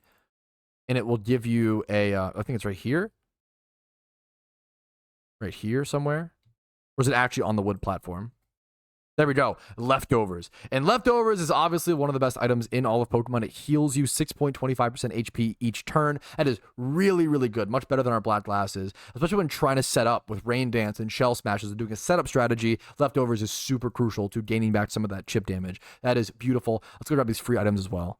All right, same thing with the Snorlaxes. If you talk to Giovanni after beating him in the gym, he will then disappear, and then you can item finder on the spot he was at and get yourself the free Macho Brace. Now, Macho Brace is not as relevant as an item as it used to be. It says an item developed from that stiff and heavy brace that promotes strong growth but lowers speed. I believe it doubles the EVs that a Pokemon gains, but lowers their speed. I think that's the way it works, if I'm not mistaken. Been a while since it's been a relevant item. It does not work with I think they ended up nerfing it. I think this does not work with XP Reamplifier, or you can't XP share at the same time, obviously. So that kind of hurt the positives of it. You only have to like lead with a Pokemon and have it on that and then gain EVs that way, but that's not generally how someone would be EV training. All right, I think I could go ahead and try to do the rival fight, and that's probably where I'll go ahead and call it today. That'll be a good day 2 ender. After picking up the super rod, the item finder, the leftovers, the Macho Brace, etc., etc. Let's see if we can take care of this fight decently enough with Shell Smashes. I think the only way I'm going to push through this fight is with X Special Defense Cheese. I'm costing myself a lot of Pokeyen by constantly using X items the way that I've been doing throughout the storyline. I really need to take the time once I get to victory. Even through the X Special Defense, he's still one-shot me with Petal Dance because he crit after hitting through Confusion. Today is just not my day. Today's been very Patrouski luck, very up and down. That is so unlucky. Holy shit. Wait, this is actually so lucky. We have natural rain. Oh my goodness. Okay. This is like 3rd time against Gary. We have natural rain from the overworld. That's gonna boost our damage on our surf. Do we go for surf then against this because of that? I think so. I think it'll end up doing more damage. Okay. What I've been doing is I set up rocks here, and then I go. He's Petal Dancing, which is really good as well. We're gonna get him confused earlier. Okay, if he's Petal Dancing now, my goal here is to go Blastoise. What are the odds he hits through Confusion and end crits again? Run the numbers, chat. What are the odds? Okay. He only did 38% without the crit. How insane was that crit last time? That's actually crazy. 38% without crit versus that's unbelievable. Okay. I think I shell smash once. I think I shell smash once. I need to potion after. Just don't crit. If he crits me, it's all Jover, but like he has to hit through confusion, which he did, of course. Okay. We heal up with a potion, hyper potion. There's no way, right? We should be good. It took us 3 attempts of already bad RNG. Confusion.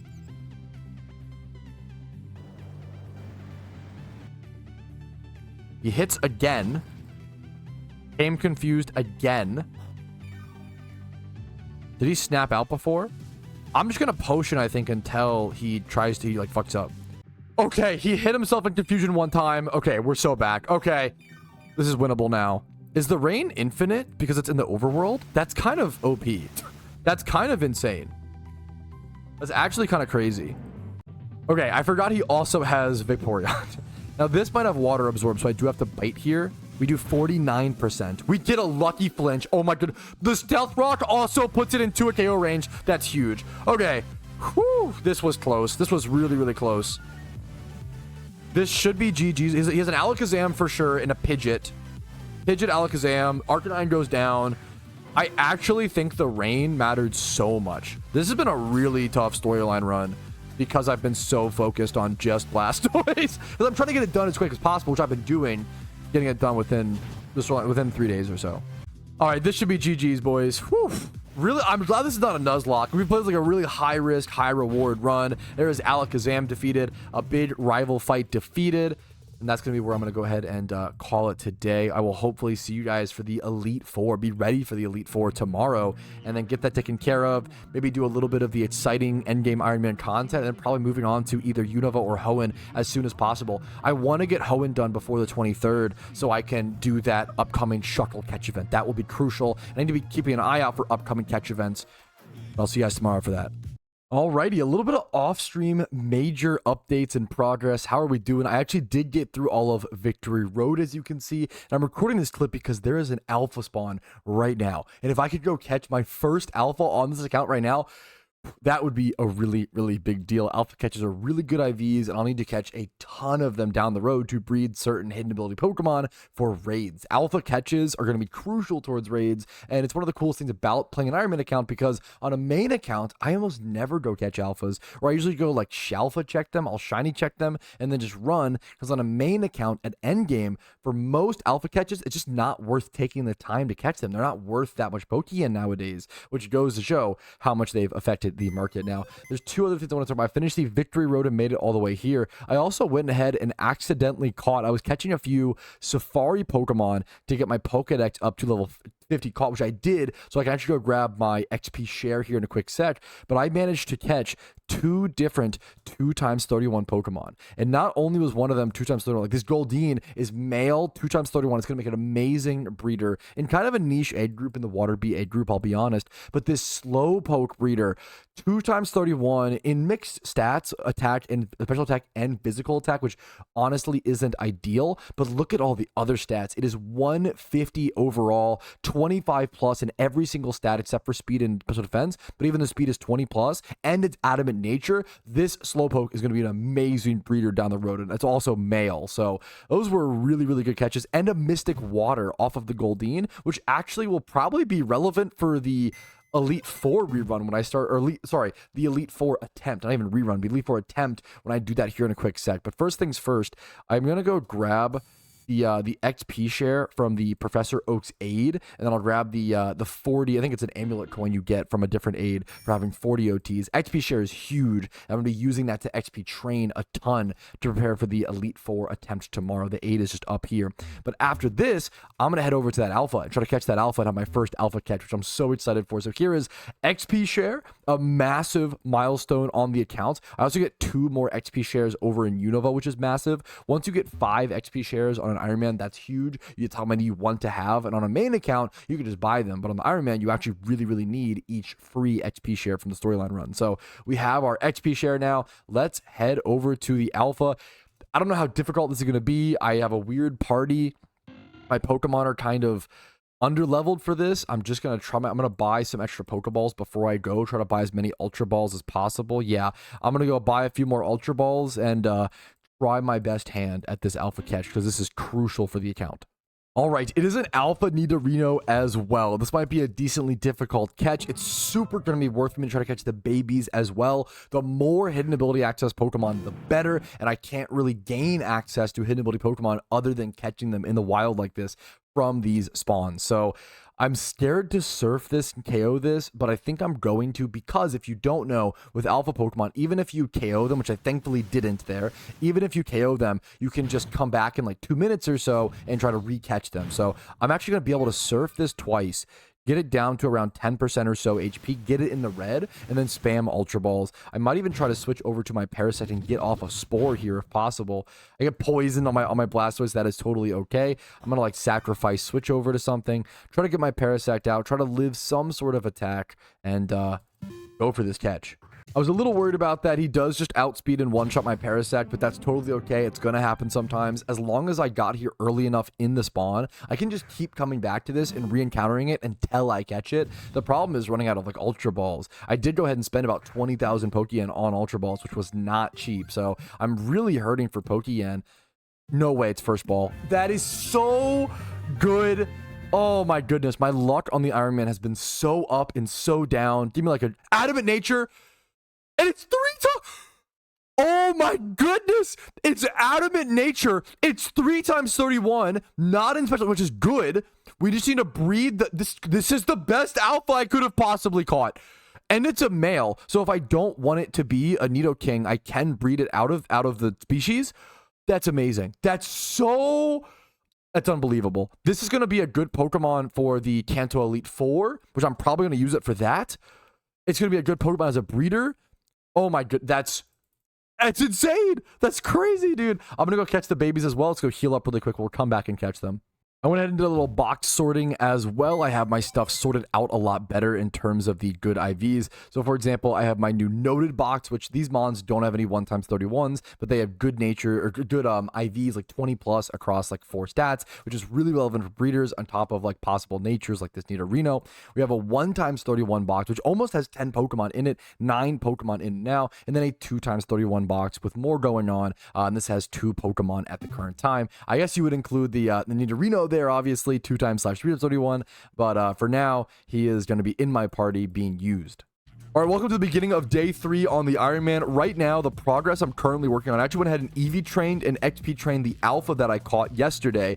Right now, I am working on catching a good Magikarp. I really want to get a good Magikarp and be able to EV train it, XP train it into a Gyarados before attempting the Elite 4 if possible. If it doesn't come to that, I'm just going to have to attempt the Elite 4 with 2 good Pokemon and a Stealth Rock setting Geodude and hope that using X items and stuff is enough to cheese through it. It might be. Once again, I'm just trying to get through these storylines as quickly as possible. So sometimes putting a lot of time into getting a Gyarados is just not going to be worth it. I'd like to have one if possible to make the run a bit easier, and I can use it in future Elite 4s, but we'll have to see what it comes down to. It comes down to how fast can I catch a good Magikarp, and thankfully I can always use any 1x31s or any good Magikarps that I catch here. I can still use for breeding down the road. All right, I need to pick up Magikarp. I've narrowed it down to 4 that I can go ahead and EV train. So I have this one, which is Lonely Nature, and then it is 25 plus attack, but not good speed. I have this one, which is also Lonely Nature, kind of similar situation, but worse than that one. So we'll go ahead and cross that one out. And then I have, I think these are the final 2 that I'm deciding on. There's one that's Naive, so it's plus speed. It has 20 plus in every IV. But then this one that's Naughty Nature, 31 attack, but then low speed. But then like decent defenses. I think I'm going with this one. I think the plus attack nature is very relevant.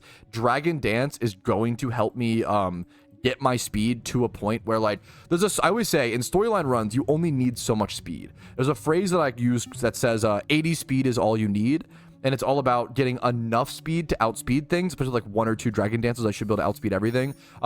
You only need so much speed, and then it's overkill. Whereas like it's almost never wrong to have more damage. More damage is almost always better because it's hard to one-shot things, and you want to be able to one-shot things as much as possible. So I'm gonna go ahead and start the EV training of this Magikarp. See if I can get a decent amount done. We're gonna try to do the Kanto Elite 4 today, but we're gonna be pushing it close on time for sure. But I would love to get one storyline done in 3 days. That'd be an amazing progress milestone for me on this account. There's our Magikarp evolving into Gyarados. We have about 100 EVs or so on it at the moment. Exactly, guessed it correctly. Good progress so far. Alrighty, I have my team as ready as it'll ever be for the Elite Four. I might put a little bit of XP. If I struggle to beat it, I'll put more XP on my Gyarados. It's on level 55, but I kind of want to keep it lower level so I can use it for other Elite Fours if possible. My Gyarados is EV trained in attack and then just got defense EVs. That's fine. Naughty nature. 31 attack, you know, low speedish, Dragon Dance, Rain Dance, Waterfall, Crunch. My Blastoise is my main Pokemon here. Shell Smash plus Rain Dance, Bite and Surf with leftovers on it. Quick Claw on my Nidoking over here. This is my Gyarados. Quick Claw on my Nidoking. Mega Horn, Drill Run, Shadow Claw, Ice Beam. The Alpha that I caught 3x31. 2v2 attack EVs, EV trained. And then my backup Mons, I actually picked for very specific reasons. The Ursaring's just at my highest level next Mon that I don't have to XP train or whatever, that I can just use to some effectiveness with Double Edge. I picked this Slugma because it has Flame Body, so it's a really good sacrifice switch to try to get a Flame Body proc against Pokemon. And then my Snorlax gives me some survivability, even though it's not really EV trained, to get off some HP, some potion heals and stuff like that. So there's some benefits there. Now I need to go ahead and buy more potions. I'm very low on healing, on Pokeyen and healing items. I'm going to go ahead and buy a lot more potions here. It's going to cost me a lot of Pokeyen. I'm going to buy 10 Hyper Potions. I'm going to buy probably at least 1 more Revive. I'm down to 8k Pokeyen. I'd really like some X items where possible, but I don't know what I'm going to need fully for them. I think I have 1x Defend. I could do 1x Special Defense as well, just in case. But this is going to be close. I could go for an X Speed, maybe. Those are relevant to have in the back, but I'm down to 3,000 Pokeyen now. Oof. Do I have one of each heal status? At least one of each, yes. I think I have to just bank on that, even though it'd be nice to have more. I think this is what I rock with, fellas. It is time to attempt the Kanto Elite Four. The Elite Four on my first region on the Iron Man, which is the hardest. Your first region is the hardest. Oh, the Stealth Rock Pokemon. Good call, chat. Your first region is the hardest by far. So if I can get this region done with, that is a massive, massive milestone for the account. Thank you, chat, for the reminder. It is crucial. We're going to go that over response, I think. It is crucial to have a Stealth Rock sturdy Pokemon. It makes so much of the fights way easier. It's very powerful. I've talked about it for generations, and it still works. All right. Let's go ahead and begin our first ever Elite Four attempt. Hopefully we can get it in one go. If not, that's okay. Let's see what happens. We're leading against Lorelei. Getting Stealth Rocks up against her can be sort of a 50-50. She can just go ahead and go for like an Ice Seal Crash, which hits multiple times and breaks through my Sturdy. It depends on what she leads with, what move she goes for. We are against Dugong lead. Let's see if we can get some chip damage off. Oh, it's going to get intense, boys. Let's go ahead and go for Stealth Rock setup. Ice Beam, I live the Sturdy. We are going to get free Stealth Rocks here. It's going to be huge for this fight. I should be able to just switch into probably Blastoise here. I could go Blastoise or Gyarados. I'm going to sacrifice. I'm not going to switch hard. You want to sacrifice here. I probably just go Blastoise and go for Shell Smashes, although part of me wants to go for the Gyarados here. I don't want to gain too much XP on this Pokemon. And Ice Beam hits my other Mons for too hard, so we're going to go for this. Yep. I'm going to go for setup and see what happens. Just Shell Smashing to the moon. Let's see what he switches on the Shell Smash, which is beautiful for me. Still going to be able to bite this thing down. We get free chip damage with the rocks as well. 25% is huge chip damage. If I can get off 2 Shell Smashes, I should be able to sweep the whole fight. I think it's worth it. I think it's worth to go for 1 more Shell Smash here. I'm full HP. Let's say like go for like a OKO Sheer Cold. I should be fine. Okay. We kind of barely lived the Thunderbolt. That's kind of scary. I should be able to bite this thing and kill it. At 81, it might be close, actually. With double Shell Smash, I'm hoping this kills. I do no damage. I do absolutely no damage. What? Okay. Okay, thankfully he's psychic for some reason. We have to hope for flinch chance. Okay, we're outskilling. We're better than our opponent. GG's. How did I do no damage with that bite? I know that. Wow, but that's crazy. Okay. Whew. Whew, whew, whew. Okay, we have Gyarados in the back.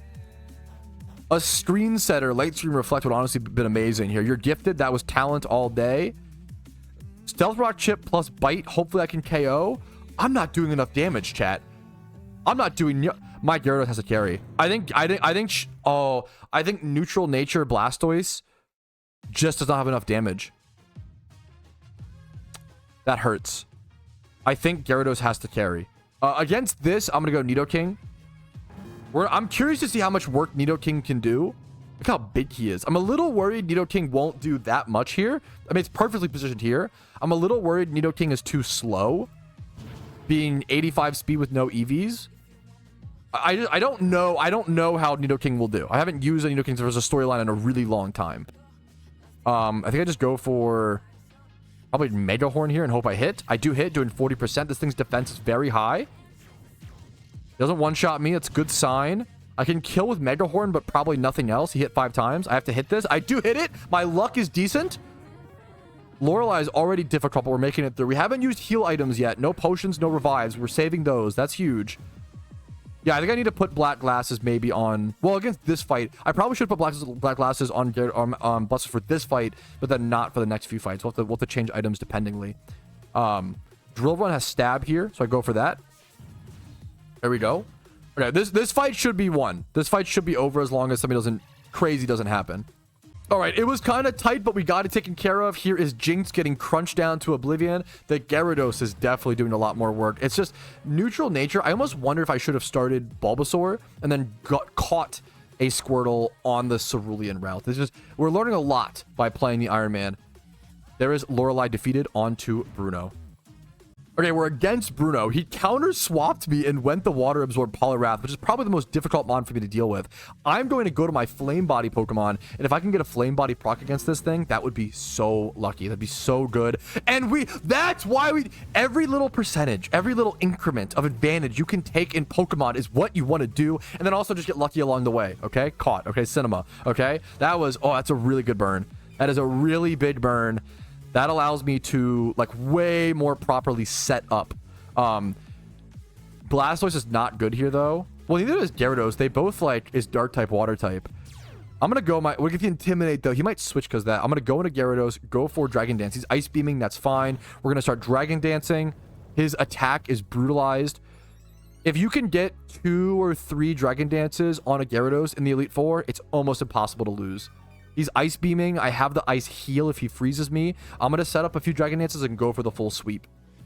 All right, and there is that freeze that I was worried about. That is really unfortunate. Now, he doesn't kill me with crit damage here. I actually am going to try to naturally thaw out here for a turn. Cinema. Because I only have 1 Ice Heal. I'm in a really lucky position in this fight. I don't need to risk it if I don't need to, right? We get a Spadef drop, which is unfortunate, but we are 4 times D-Danced now. Now I go ahead and go for a big Hyper Potion. I should be able to sweep. I'm 4 times D-Danced. A Hyper Potion will go ahead. I also have 1 Max Revive from picking one up in the wild recently, which is huge. I'm going to Hyper Potion my Gyarados, put it to full, take a little bit of chip here from a decent Psychic / Ice Beam. Yeah, don't freeze here, please. Okay, we dodge. We're good. We should be able to sweep from here. We're +4 in attack and speed from Dragon Dance. Cook him up. That's 1. Yup, we're good. We should be good. Hell yeah. Hell yeah, boys. That is Bruno defeated. I can't believe I almost tried to do the Elite Four without Gyarados. I was a last-minute decision to go catch a Gyarados in the Safari Zone and then EV train it, and, like, that was a last-minute decision. I'm so glad I did because he is carrying. I almost want to, like, XP candy him and stuff, but I like him. I think the lowest Elite Four level is Johto's 56. So if this gets to 57, I can't use it in the Johto Elite Four. But that's also okay. Johto will be the last Elite Four I do on this channel. I'd like to have this Gyarados for other Elite Fours. But if it doesn't work out like that, the first one's the hardest. So if I need to level it up for that, we can. Next up is Agatha. Agatha is one of the most RNG heavy, like most difficult trainers because she has she has all glass cannon Pokemon. Gengar and stuff, Hunters, right? Crobats. All of her mons are high damage, high speed. So it's really difficult to set up against them. If they get a crit, they'll just obliterate you. Like, it's really high risk, high reward. You can either blast through Agatha or get blasted by her. So it's we're going to see how it goes. Rocks is huge here. Beautiful, beautiful. Having a Gyarados switch in here. He's sludge bombing, so it's special attacking, actually. Usually Crobat would be physical, so Intimidate would be more relevant. If he is going for Sludge Bomb, I kind of want to go Nidoking here and like Ice Beam. I think that's worth it. I want to get use out of my Nidoking while I can, because it's probably the weakest out of the 3 mons.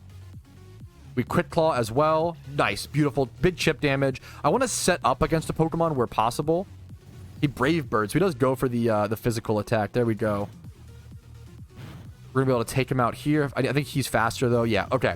That's Crobat down. We take down 1 Pokemon almost at the cost of our Nidoking. Let's see what comes in next. But this is a Psychic Gym Leader. Psychic Ghost-ish, right?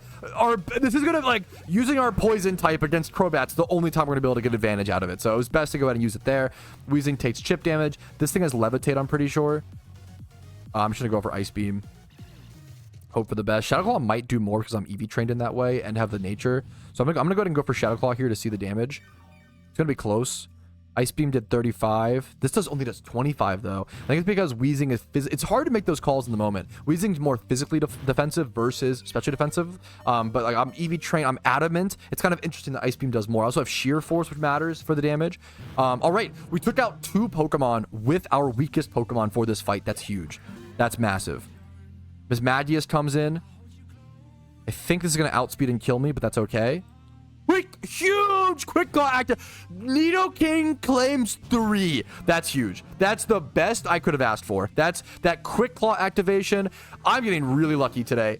So far, the Iron Man I've played for 3 days. Day 1, super lucky. Day 2, super unlucky. Day 3, super unlucky. So watch out for day 4, boys. We're up and we're down. We're all over the place. Just Quick Claw one more time. Why the hell not? Okay, just kidding. It comes at a limit, okay? Comes at a limit.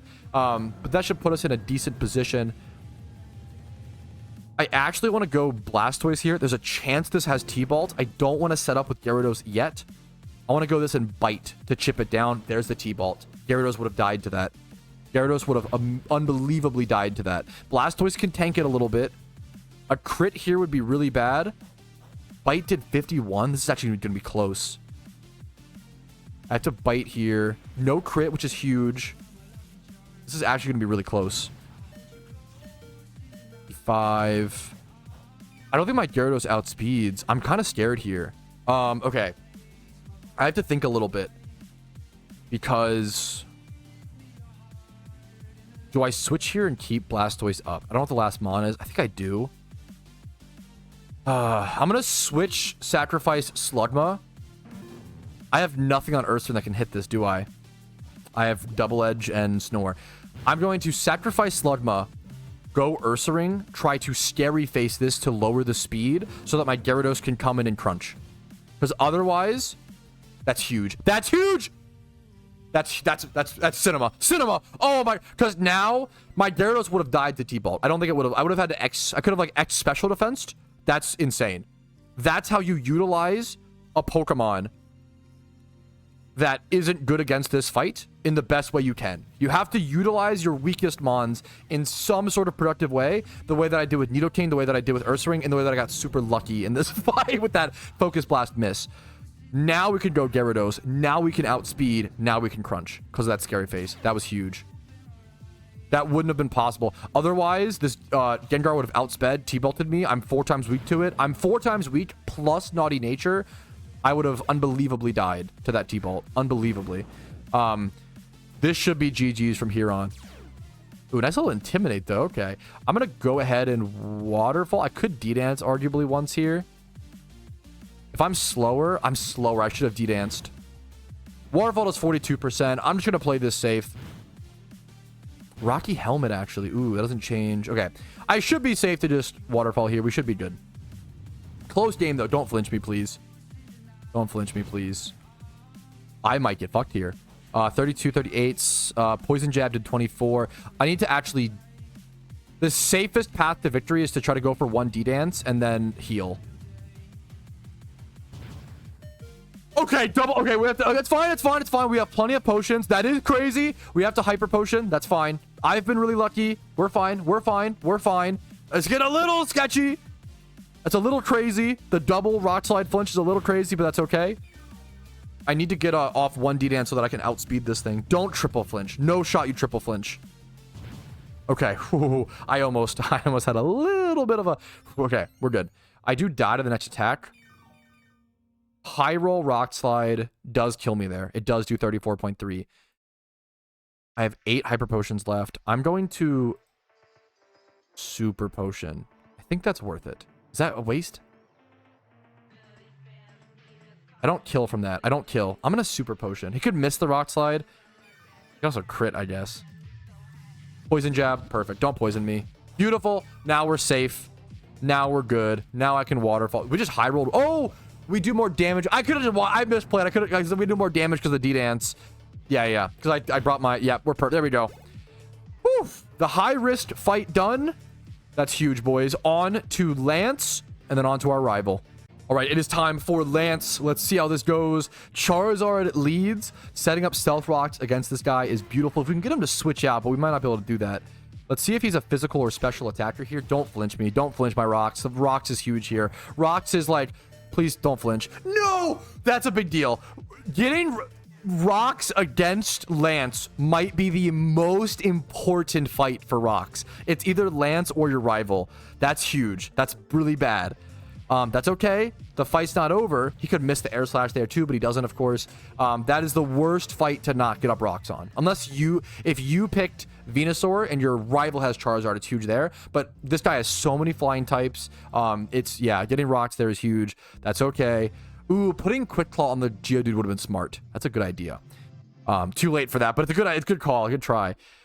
Okay, my best bet here, he air slash. My best bet is to go Gyarados probably and try to D-Dance. There's no way he has Thunder Punch or Thunderbolt. Surely, right? Surely there's no way. I'm going to go Gyarados. Go for the D-Dance. We get an Intimidate off, which might be irrelevant. I don't know if it has. Don't flinch me again, please. We're getting cooked. We're getting cooked. The RNG is worn off. The RNG is... We're getting a little unlucky. Don't flinch again. Don't do it again. We're cooked! We're getting a little fried up, chat. Okay, holy... We're getting a little fucking hibachied right now. Does crit kills me? Crit kills me. Do we risk... Oh my god. That's so cooked. I think I have to risk... I think I go for the D-Dance. Double flinch into crit is madness. Okay, never mind. The unlucky is back. My bad. Patrouski luck. My mistake. My fault, guys. I should have. My mistake. My fault. Apologies. Holy shit. I should have thought about double flinch into crit, guys. Am I really unskilled on my end, guys? Really, my apologies. Holy shit. I think the reason I don't potion there is because it uses I only get 4 item uses, and I really don't. I'd rather use a revive. I really don't want to have to use a potion there just to sustain, just to give me like the potential chance to set up. Like I wasn't even set up yet. There was a reason why. I think it's better. There was a reason why I didn't do that, but obviously it didn't work out there. That's unfortunate. Damn. I think now Charizard. What else does he have? I'm trying to think of the play here.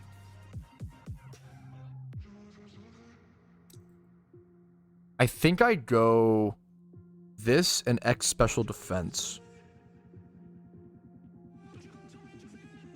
I think that's the play. I think I'd go this and use my X special defense now. I'm in a bad spot, so it's good to go. I have a few revives, yep. Flamethrower, get fucked. Don't burn me. There's no way you burn me on the 10. It's 10%. There's no way. Okay. We're good. We're good. Now we go for... We didn't get rocks. We got double flinched into crit. What a game, dude. What a game. Do we set up rain? I think we do. Oh yeah, keep flamethrowing. Dude, fucking sure. Okay, we broke that. We glitched the AI because he's so mad because he's no longer lucky. Or it was, I don't know, dude. Something happened. That's my defense. Rain. Shell smash once, and then we attack. Then we attack. Okay, now we go for it, boys. Shell smash him to the... Yeah, shell smash him. Shell smash him. I barely know Charizard. Okay, anyways. Let's go for Surf here. Okay, KO'd. Get out of here. Out of my game. See you later. Guys, outskilling the AI. Very smart. Very big brain. You know, I do have 10,000 hours in the game. How could you tell? How could you... Fringe. Okay. Gyarados comes in. This is a little scary that I gave him Rain, but it's fine. Surf actually does more here, I believe, than Bite. Because of Rain. Because Rain... So, Bite does 60 flat. Surf does 90 halved from not very effective, but then plus 50% from stab, and then plus 50% from Rain. So it definitely does more. No water absorb. Okay. Winnable. Power Whip! You're fucked. You're so cooked. It's unbelievable. You're so mean. You're so mean, Gyarados. Why are you so mean? We just crit them. We just crit, chat. We just crit. Does this crit? We just crit. We just crit. We just crit. We high roll. High roll. That... Last turn, I rolled... Oh, I was in Torrent! Yo! Torrent! I thought about it. Oh my goodness.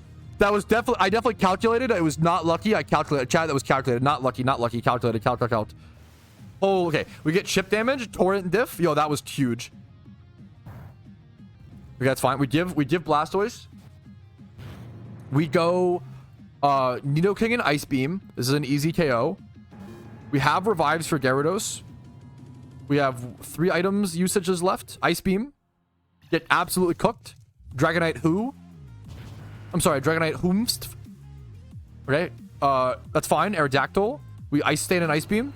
He's gonna EQ me for sure. Should I do something for that? What's the last mon? I think I just stay in an Ice Beam. Sky Attack. Bro's in the skies? Okay, sure. I think EQ kills me there, bro. Or like, that does a lot of damage. 61, get cooked up. We're Adamant Nature, by the way, using special attacking moves. Yeah, EQ. Okay, oh no, EQ. Oh, I was wrong. EQ did less than Sky Attack. Okay, get cooked up, bro. Get cooked up, bro. We have revives. Ooh, okay. I will say, Kingdra is really hard to deal with. Kingdra is actually like really annoying. I just drill run here for chip damage and then go to like Slugma and use Slugma's turn to revive Gyarados. Yeah, Kingdra is a difficult Pokemon to deal with. The guaranteed win is go Slugma. Nuts, sorry. And then, sorry. And then go revive. Can't help myself. Revive Gyarados. And then... Maybe... I don't know if... Wait, what? Oh, he used Hurricane. Oh, he's gaming. Holy... Okay. Now I can just go ahead and Hyper Potion. I was going to use Ursaring to Hyper Potion. But now I can just Hyper Potion the Gyarados with Slugma's death, with his sacrifice as well. Thank you, Slugma. You're a true soldier. Okay. Slugma down. Now we go... Now we do go Ursaring here to Scary... Do we even need it, actually? We've seen Hurricane. We've seen... I think I just go Gyarados, D-Dance once, and then Crunch spam. I think we D-Dance once here. Okay, Hurricane does 30%. We're fine. And he has to hit it. We're fine. We're good. We're cooking. Okay. The 10 isn't it 10%, chat? Isn't it 10% to get confused there? Am I wrong?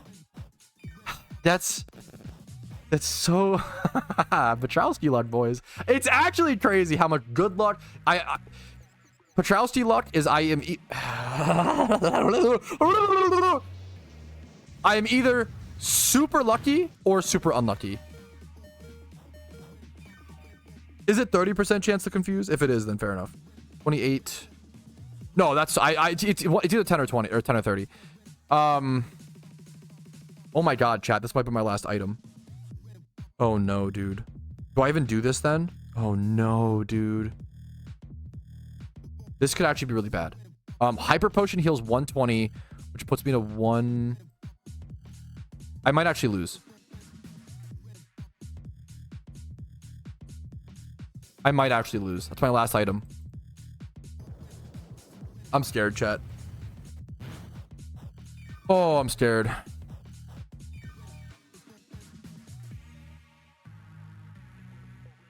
Come on. Come on. Hit. No. I'm actually going to lose to this, I think. I think I'm going to lose to the confusion. Into crit. He didn't kill without crit there. I lose. That was Patrouski luck. That was fucking Patrouski luck, dude. Oh my god. The crit is insane. I'm just used to it. What are you going to do? Typical. Typical. I get lucky. I get really lucky. You know, it's, yeah. What are you going to do? Damn. That sucks, though. Not going to lie. That is unfortunate. Okay, we go for attempt number 2. I'll see you guys when I'm back at Lance. Okay, this fight's going to be really, really close. I got really bad luck at the start. I got Cloister lead into Icicle Spear, killing my Stealth Rock setter, and then I got Rock Blasted on my Gyarados. I got obliterated. I have to flinch here, I think. I don't think I can win this without... Or Surf might actually be more damage here because of Cloister's insane low special defense and high defense. I'm going to go for Surf here, weirdly. Oh my... That was an insane fight to win. I actually cannot believe that I pulled that out. I didn't want to use any items. If I lost a Lorelei there, it's fine. I can just jump back in. I don't want to waste items there. I'm running really low on Pokeyen, really low on resources. I can't believe I won that. That was crazy. I'm terrified. I switched in for the Intimidate here. Oh, no, but he white herbed it. I'm mortified of this thing having Thunder Punch. Thunder Punch would just kill me. I'm going to go Slugma here to get that Flame Body possible proc, just in case this thing has E-Punches. That's why... Exactly. I'm actually, like, utilizing as much game knowledge as possible. He did have Thunder Punch. Yeah. So now I go... Didn't get the Flame Body proc. That's okay. Now we go Nidoking to chip this thing down as much as possible. He can Ice Punch me, but that's okay. We just want to chip this thing. I wanted to just chip it. Oh, I crit! Okay, Nidoking is the king. He popped off. Yeah, dude, I'm just either really lucky or really unlucky. I actually had some really good luck. I hit the Steelix down to like 4% HP. It got a Cussed Out Berry proc. It went for a Stone Edge, which definitely would have killed my Gyarados and killed this run most likely. Or it would have been a lot more difficult. But he Cussed Out Berry, Stone Edge, and missed the Stone Edge. So it's just a lot of RNG with these Elite Four fights when you're going so bare bones like this. A lot of skill as well. Onto Agatha we go. Okay, we're against Agatha. I got Sludge Bomb poisoned, but that should be fine for the most part. I'm going to go ahead and go for my... I only have one antidote. So, oh man. The question becomes, do I just go for the sweep now with one... I think I do. I think I just go for the... He outspeeds me? Okay, well now I'm cooked. Just any crit. Outspeed after a Dragon Dance, plus poison, plus crit. What an E4 run this is going to be, man. This is going to be... Okay, I think do I outspeed Gyarados or Gengar here? I don't know if I do. I'm going to go for the crunch. He outspeeds. This is going to be really, really intense. I have to go over to Blastoise here. Set up a Shell Smash once and try to sweep and hope that I'm tanky enough to live. Okay, we live a T-Bolt. Beautiful. These fights are so hard, man. This is such a hard fucking fight. All of it is. We should be able to kill with Crunch here. He could Cursed Body me, which would be pretty bad. We can try to heal against a certain Pokemon that's up next. We Bite with KO. Okay. It's winnable, but it's going to be close. We're Shell Smashed up, which is nice. We're Leftovers healing up, which is nice. We have Sacrifice Switch in the back. Wheezing. We should be able to surf this, and I think that might kill. I think that kills. It's really close. Okay. Really close Agatha fight, but I think we have it. Lance, take 2, ladies and gentlemen. People of royalty. Let's see how it goes. He owned me last time. It wasn't even close. He obliterated me. Can I turn it around, make the comeback? Let's see if we can Patrouski luck him and get really lucky this time against him. Let's get our rocks off, boys. Kindra lead, Hurricane. Don't you dare Hurricane confuse me, not let me set up rocks. Okay. Okay, that's huge. He doesn't... We're going to get chip damage on Charizard now, which is massive. The rocks is going to bring Charizard down to 50% HP. Miss Hurricane. Let me get a speed lower from Bulldoze. That's huge. 1 RNG check already cleared. Yes, this is massive. That's massive. This just got a lot more interesting. I actually probably should have clicked takedown there to try to take my guy out. Okay. Whew. I think we just hard go Gyarados now. While this thing is -1 speed, we try to D-dance and set up. It can't hit me that hard. There's no thunder move. It can ice beam. He's gonna switch. Go That's good. That's fine and good. That's fine, good and dandy. Please don't have thunder punch is the only fear. This thing could have thunder punch, but if he does, I kind of just have to risk it. Do I go for double D-dance? I kind of think I do. This thing's gonna do a lot of damage. I don't know. Do I just go for the crunch? I'm gonna go for the crunch. We need to get this thing. We could set up against... He is Thunderbolt. Oh, man. That's okay. That's okay. It's still winnable. Unfortunate, but winnable. Damn. Because he's T-Bolts, does Nidoking outspeed? I don't think he does.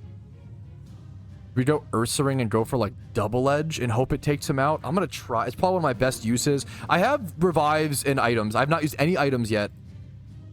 Rainbow Meteor, it's a bear, bro. Relax. Double edge and kill him. Double edge, that'd be so good. White herb. Okay, I'll take that. Ursaring, good job. Good sacrifice. Good job, Mr. Bear. Good work. Paddington, you're my favorite. Nice job, soldier. Oh, okay. I think I go... Is this why I revive Gyarados? Or do I just go Blastoise or Nidoking? Is a really tough question. I think I just go Blastoise. Kingdra comes in. Okay. That's fine. Kingdra comes in. I have X defenses, but not Spadef for Kingdra. I go for Shell Smash here. Perfect. That's fine. He's gonna Power Whip me. We know that. We know he's gonna Power Whip me. I go for the Shell Smash.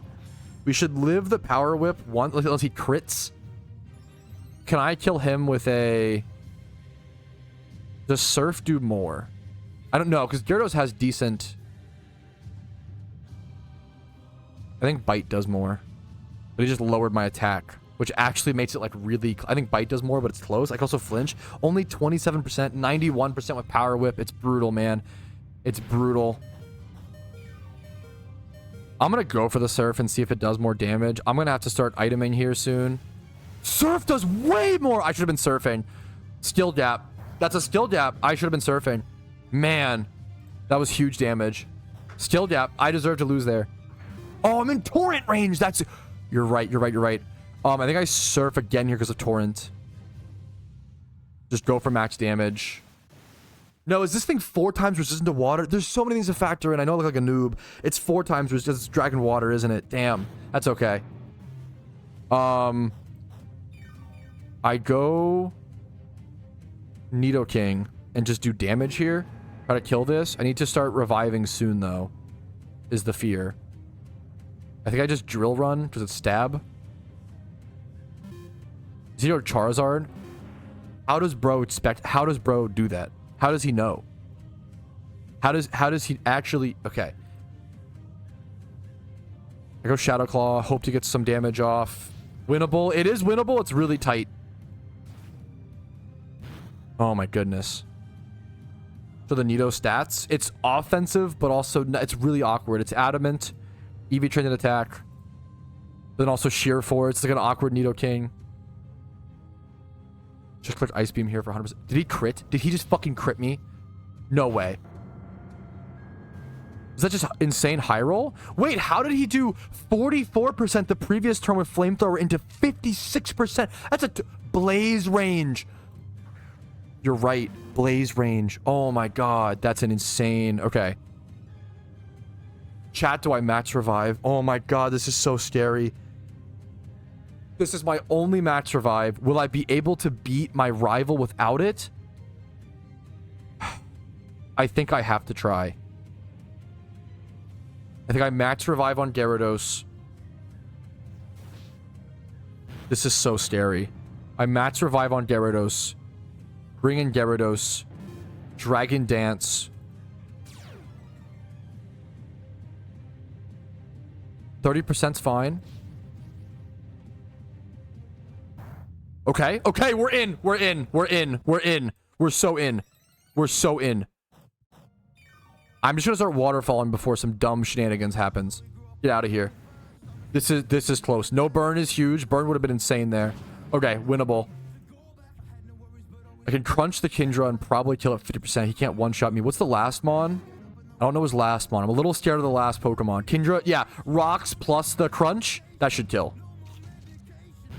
Okay, what's the last Pokemon?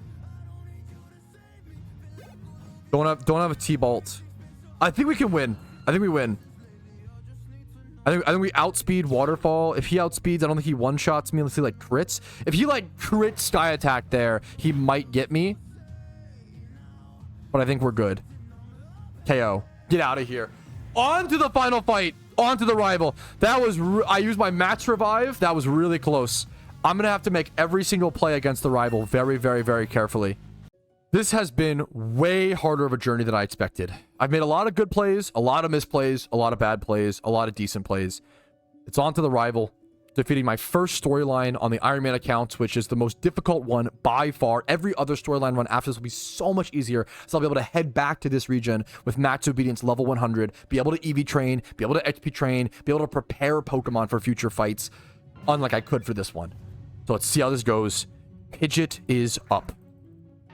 I'm going to try to set Stealth Rocks. This thing could Air Slash flinch. I think I should be able to get Stealth Rocks up here pretty consistently. He U-turns. I get Rocks up here perfectly, beautifully. Life Orb chip damage, I'll take it. Venusaur comes in. This is one of the most difficult mons for my team to deal with. I think Nidoking doing Ice Beam is probably my best bet against this thing. But even then, it's not that good. I don't have a great way to deal with this Venusaur. This Venusaur is going to be difficult. We see Sludge Bomb come out of it. I'm going to go Nidoking, go Ice Beam. I could use Ursaring to, we Ice Beam. I don't know if that Quick Claw mattered. 42% damage will take it. My heart is beating. EQ only does 38%. That's huge. That's a really good damage exchange for me. The fact that my Nidoking positively trades against this unironically changes the fight. I can still kill post. Frenzy Plant! He's a demon. Does that kill me? He's a demon. He's a demon. He's a demon. He's a demon. He's a monster. He's a... Oh my goodness. I think I go Ursaring and go Double Edge. I can't believe that just happened. Does he outspeed me naturally? I outspeed him. So I can revive my Nidoking, but I really don't want to have to if possible. He has to recharge because of Frenzy Plant. I forgot about that. I misplayed. I should have brought in Gyarados and gone for D-Dance. Oh, fuck. That would have been so nasty. That would have been so nasty. That's fine. We can do it now. We can do it now. We can do it now, chat. This is so good. This is actually so good. This is so good.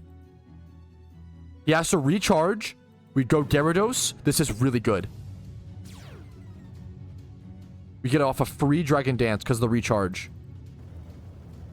Get Truanted, nerd. This is really good. We learn from our mistakes.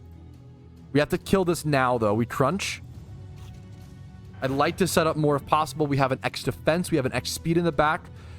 Alakazam is scary. This thing could have an electric attack. I feel like this thing almost always does less damage than you'd expect. I'm just going to crunch it. He does outspeed me, unfortunately.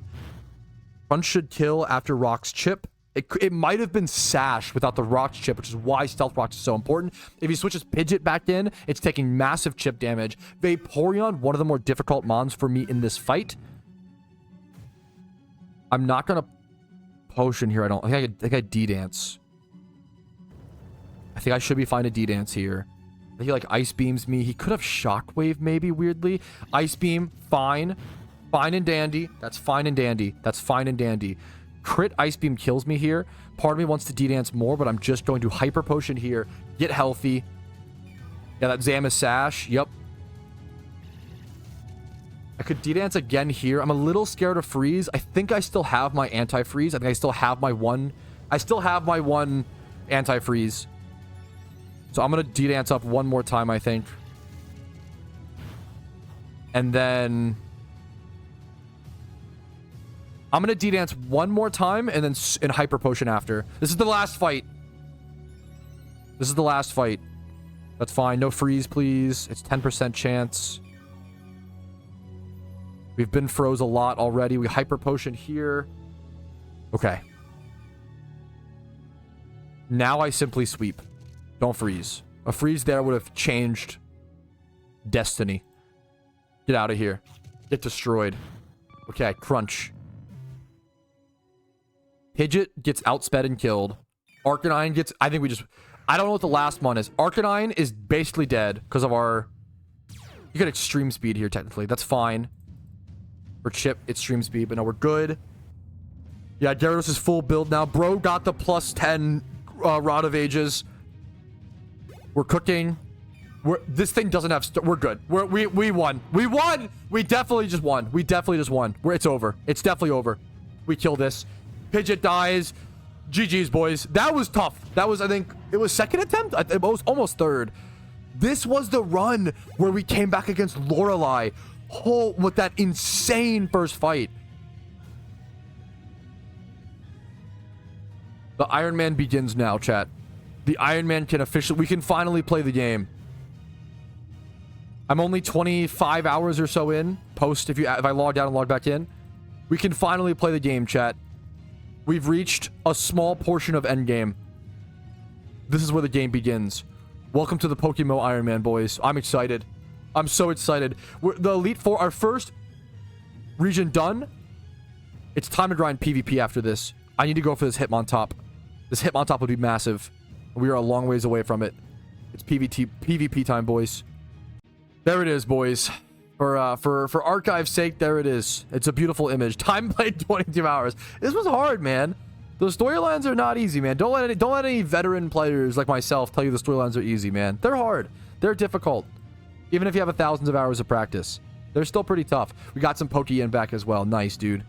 All right, right now my main goals are do randoms PvP whenever I need a break from things that can have downtime to do that, as well as I need to train up another good Pokemon for the next storyline run, which is either going to be Unova or Hoenn. I'm not 100% sure on yet. I really want to have Hoenn done in time for the Shuckle Catch event coming up on the 21st, but I also want to have Unova done in time for there's a catch event, but also Unova is more powerful. It's a whole thing. Also, if I do Hoenn, I'd like to turn it into a storyline run guide as well. There's a whole lot of things to consider here. That I'm trying to factor in. I'm just trying to figure out the best way to do so. Step one, I think I need to head over to... I need to start these Sevi Islands. So I'm going to go ahead and head over to Vermilion. I can fly around now, use my Blastoise, break the XP cap on that. I'm going to head over to the Sevi Islands, go ahead and get those quest lines done with so I can access Island 4 and start breeding. Then I'll go farm Magikarps and catch some Magikarps, breed a good Gyarados for either Unova or Hoenn upcoming, and then take on the storyline as quick as possible utilizing that. And then obviously playing randoms PvP in any downtime. So I think that is the current plan. All right, for anybody wondering, because I definitely forgot this, if you're looking to go back to the island and you didn't do it initially in the storyline run, you have to head over to Cinnabar Island and talk to Bill here. Yeah, shout out to chat. There we go. So now we can make our adventure over to Islands 1 through 3 and do all the Sevi Islands quest. All right, I went ahead and finished the first part of the Sevi Islands quest, which requires going and getting the ruby, the giant red ruby, up at the top of Mount Ember. So we have that done with, which, number one, I'm now going ahead and actually traveling around to each island by taking the dock. I haven't unlocked Islands 6 and 7 yet. You can actually, because I can't fly to them yet. Once you unlock them, you have to use the little guide to head over to them, go visit the PC, walk inside the PC. So, like, right now, I can't fly to this place, but as soon as I go ahead and I walk inside the PC, I guess I kind of can. I don't know here. Let me try to fly to Island 7. Now, I've never been to Island 7. Yeah, it shouldn't let me. Yeah, you can't go to Island 7 yet, but as soon as I take the little ferry over, it'll unlock it as a fly location. But anyways, I was also trying to mention that this is a big unlock for the account. I unlocked Island 4, which gives me access to breeding, which is massive. I can now breed up good Pokemon. I can now more efficiently and more properly farm a bunch of 1x31 Pokemon and start a breed going there. The only problem is my Pokeyen stack is tremendously low. Only having around 48,000 Pokeyen. It's going to be like 20,000 Pokeyen per breed, 10k per brace. I really want to breed a good Magikarp. but I just don't have the Pokeyen to do so right now. So I'm gonna have to figure out something with farming Magikarp number 1 to get something good to take on the next storyline, which my my number 1 goal is storyline right now. Storylines and PvP have been the number 1 goals. So trying to figure out something there, and then just going to farm Magikarp. So right now I'm probably gonna go farm some Magikarp and play some PvP and hopefully figure out the Pokeyen problem along the way. Well, actually, now that I think about it, before I start farming for some good Magikarp, I actually want to go get myself a good synchronized, adamant synchronized Abra. You see, synchronize is an ability that I can't even show that on an example, but synchronize is an ability that increases the chance of the wild Pokemon you're encountering to have that same nature as that synchronized Pokemon. So if I get myself a synchronized adamant Abra up here at Cerulean, up near Cerulean City in Kanto, then I should be able to have a much higher chance of getting a more powerful and adamant natured Gyarados/Magikarp, which is exactly what you want. Now, to properly catch Abras, I'm going to go ahead and go XP train my Paris just a little bit over at Victory Road. Put an XP share over on this, use Sweet Scent, surf down some hordes of the Marowaks over here, just get this guy nice and XP trained a little bit so we can go ahead and outspeed the Abras and get off that spore and hopefully get a nice catch.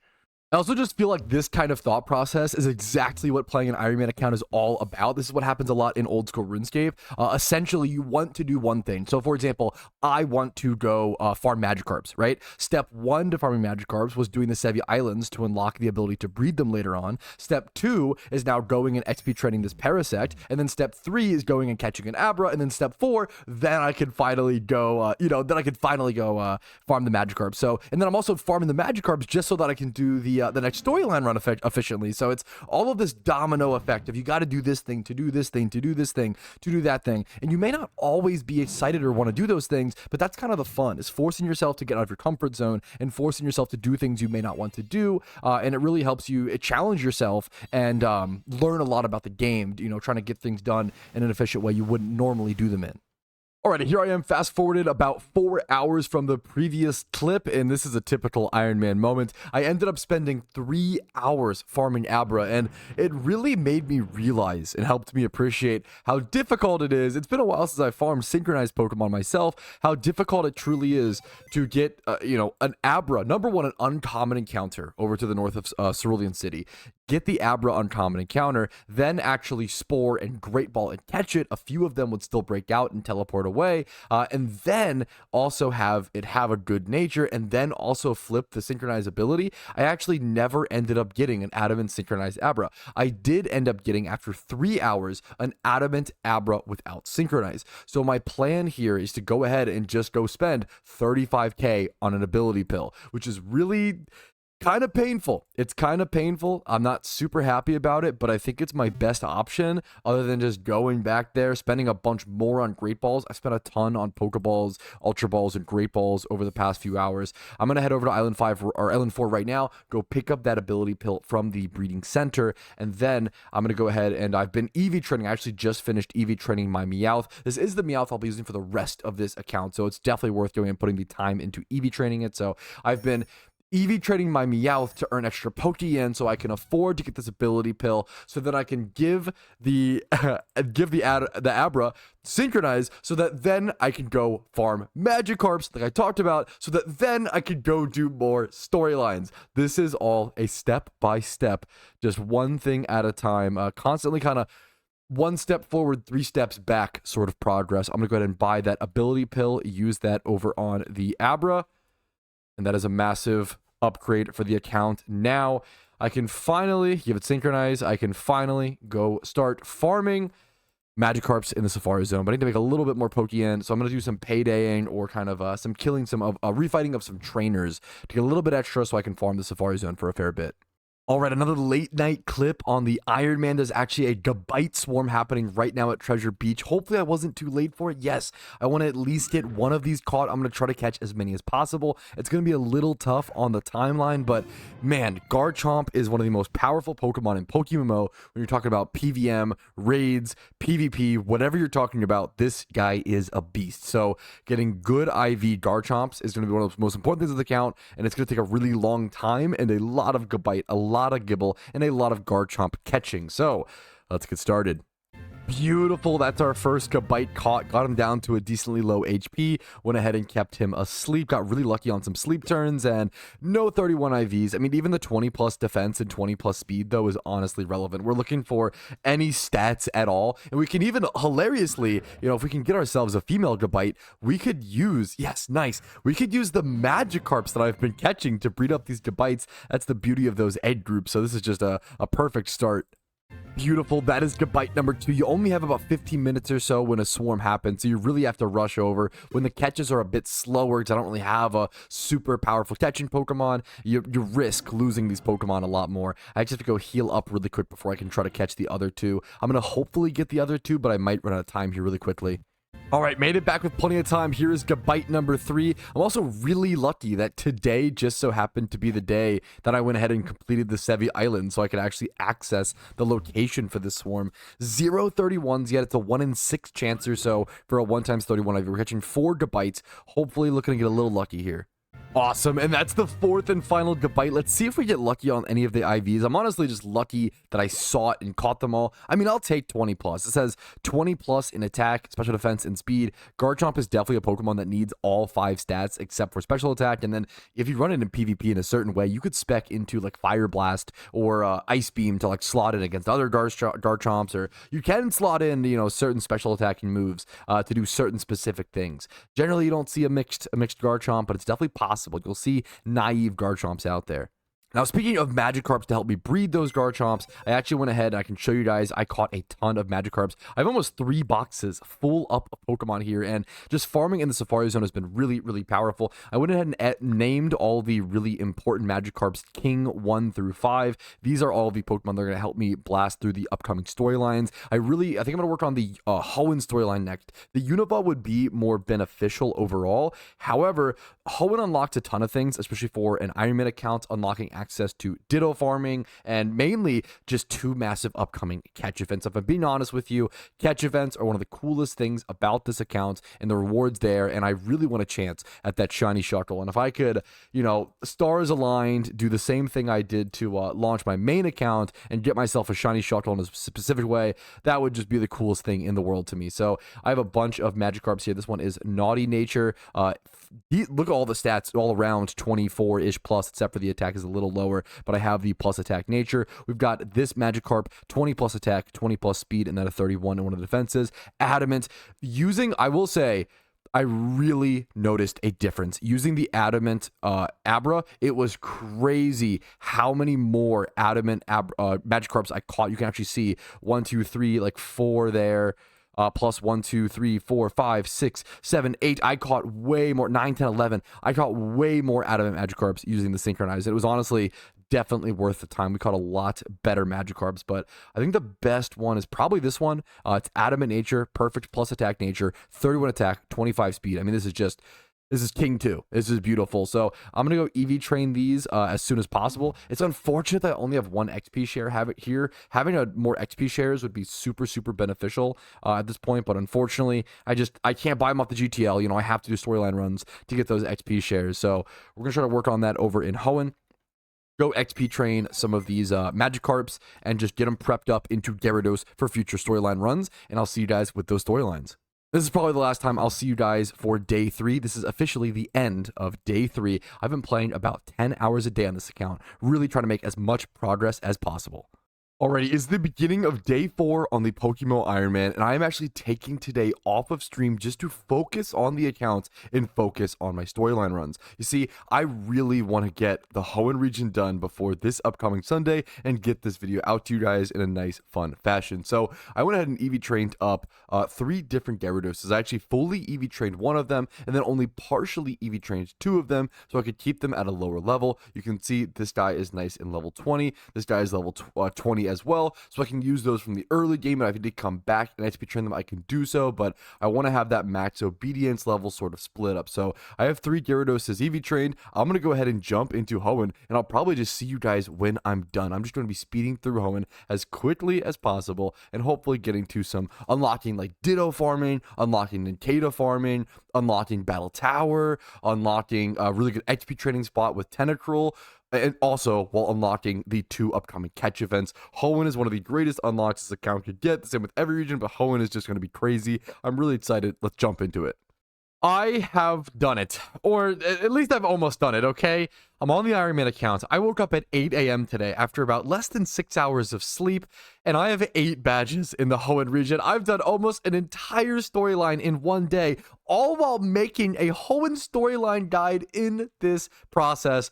This is very uncharacteristic. This is very unlike Patrouski. I hate storylines so much, but that's how much I care about this account. That's how much this account has excited me, and just after 4 days of playing this account, I can confirm that this is my new favorite way to play PokeMMO, and arguably the way the game was meant to be played, and just the most fun way to play the game that I would recommend to a ton of players. Unless you don't have much time. If you don't have a whole lot of time, or time for a time sink in your life, then don't do this. But if you want to play PokeMMO in a fun way, I really cannot recommend it to all my Shiny Hunter friends out there, to all my endgame player friends.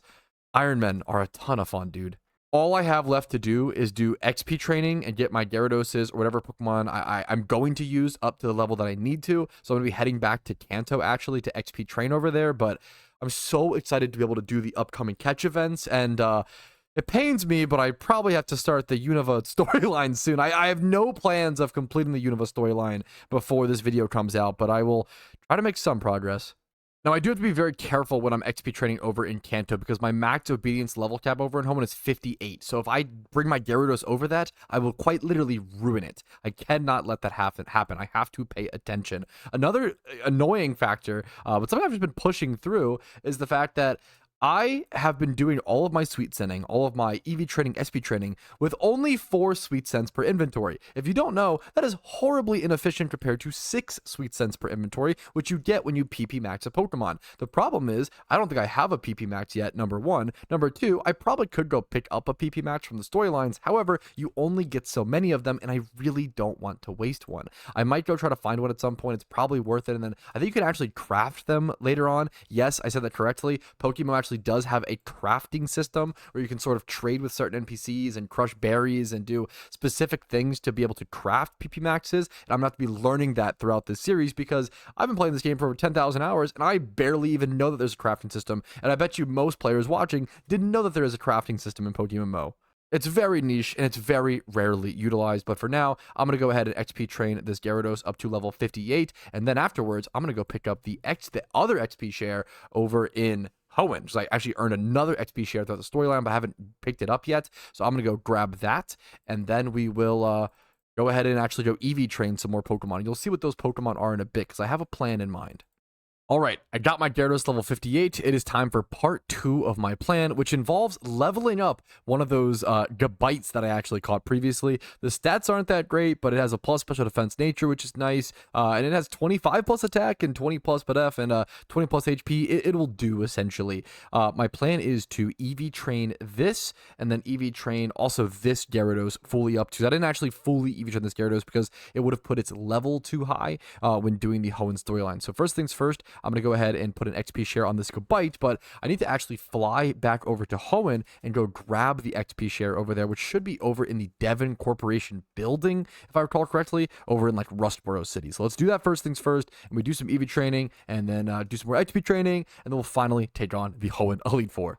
All right, over in Rustboro City, I believe it's the building up to the northwest over here, somewhere in here. And I think it's impossible to miss as long as you've done the storyline. I think you just come talk to this guy as long as you've delivered the letter. Yep, there we go. XP share, beautiful. Really nice and easy, honestly. Now I can go ahead and equip this one over to the Gyarados, and we are so good. Time to go EV train 2 Pokemon at once for the first time on this account, and that just, it feels satisfying, man. Having to do all the storylines before being able to do that is crazy. Like, usually you would just buy the XP shares. This is so much more work, therefore so much more satisfying. The longer I'm playing the account, the more I'm realizing, I mean, this is really a Shiny Hunters kind of account, right? The reason people Shiny Hunt in PokeMMO and the people love, the Shiny Hunters that play the game and, do it here purposefully is because it takes so long, right? Shiny Hunting in PokeMMO is very difficult, arguably the most difficult Pokemon game to Shiny Hunt in, with a 1 out of 30,000 Shiny Hunting rate, right? That means that we enjoy, the longer you do something, the longer it takes to do something, the more difficult a task is as a human, whether that's a video game task or an IRL task, usually the more rewarding it is, right? That's all an Iron Man is. That's absolutely all it is, over and over and over again. It is difficult and long tasks for that large reward.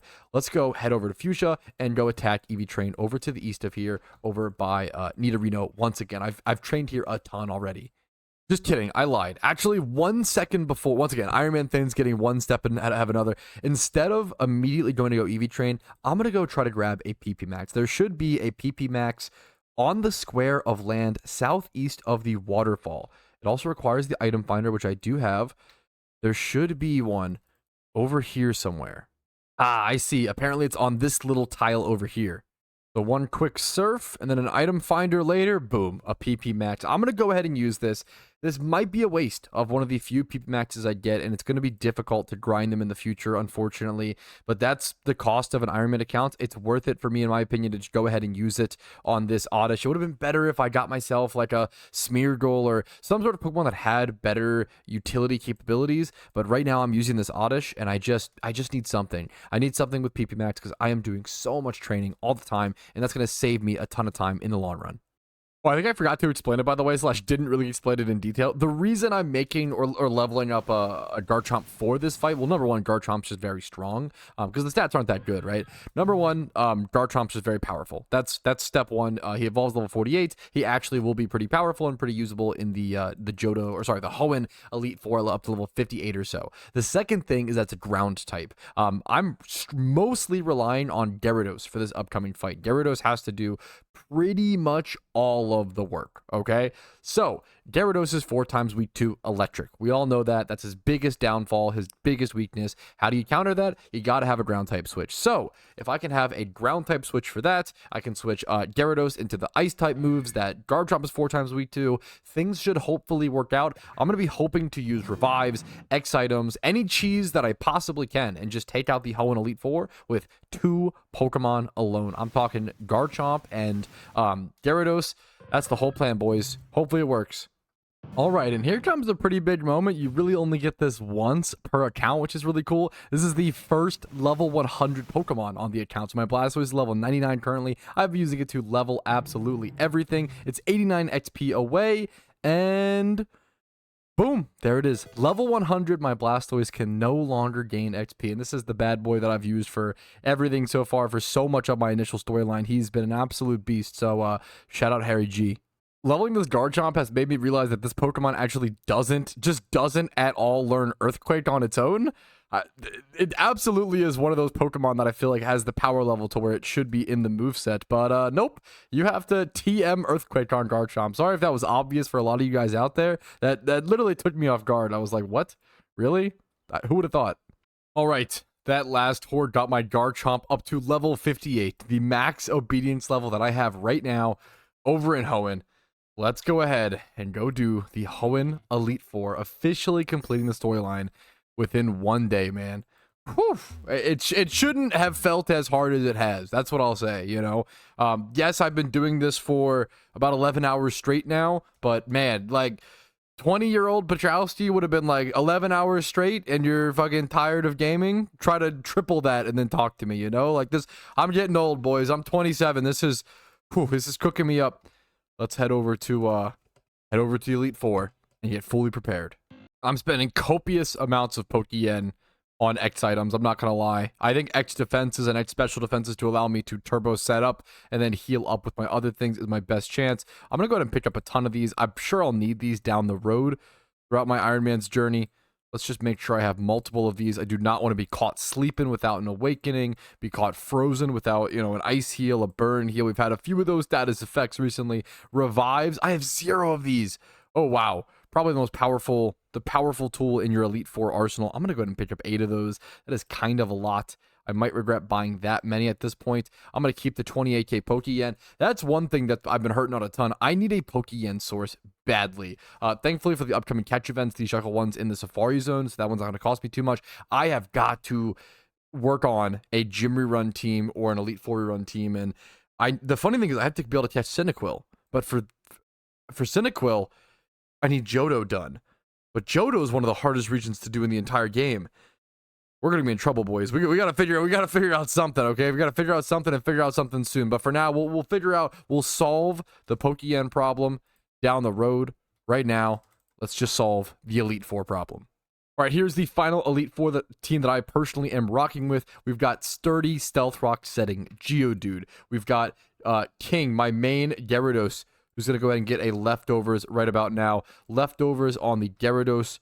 Garchomp currently has Leftovers on him as well. Level 58 Garchomp as the counter switch for my Gyarados when someone tries to throw out an electric type attack. We got Dragon Dance, Waterfall, Rain Dance, Crunch. Hopefully all I should need. Double Intimidate switches, and these are just 3 sacrifice switches in the back. I've got a Poison Points Nidorino and a Flame Body Slugma, and then another Intimidate switch Gyarados in the back. That's not very powerful. It's only level 29, so he is monstrously underleveled. I really don't want to have to rely on him. This is really my best shot. This is the best that I can do. Honestly, I could go ahead and switch out the, I guess the Nidorino could go for something else.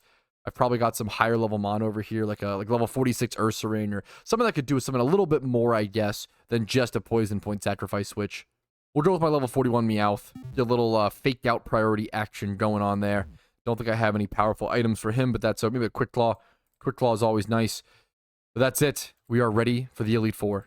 All right, but here's our first fight. Let's go ahead and get started. I've gone through the details of this fight, actually going through and seeing what Pokemon have what items, what moves, etc. This guide is a forum guide made by best friends, so huge shout out to him. I don't know if I'd be able to do this fight as safely as I'm going to be able to here without this, so a massive shout out. Knowing that Cacturne has that Focus Sash, knowing that Mightyena has Rocky Helmet and has Foul Play, so I can't set up Dragon Dances against Mightyena without massive risk, is crucial information. Let's go ahead and jump into it though. Let's take on our first Elite Four member for our second region within 4 days on the Iron Man. Mightyena lead. Beautiful. That's huge information. That already puts me in advantage. So I'm going to go ahead and be able to set up Stealth Rocks with my Geodude, but then I'm actually not going to bring in Gyarados immediately, which I normally would have done without that extra information. Instead, I'm going to go ahead and bring in Garchomp and try to get a dig off or something of the sorts.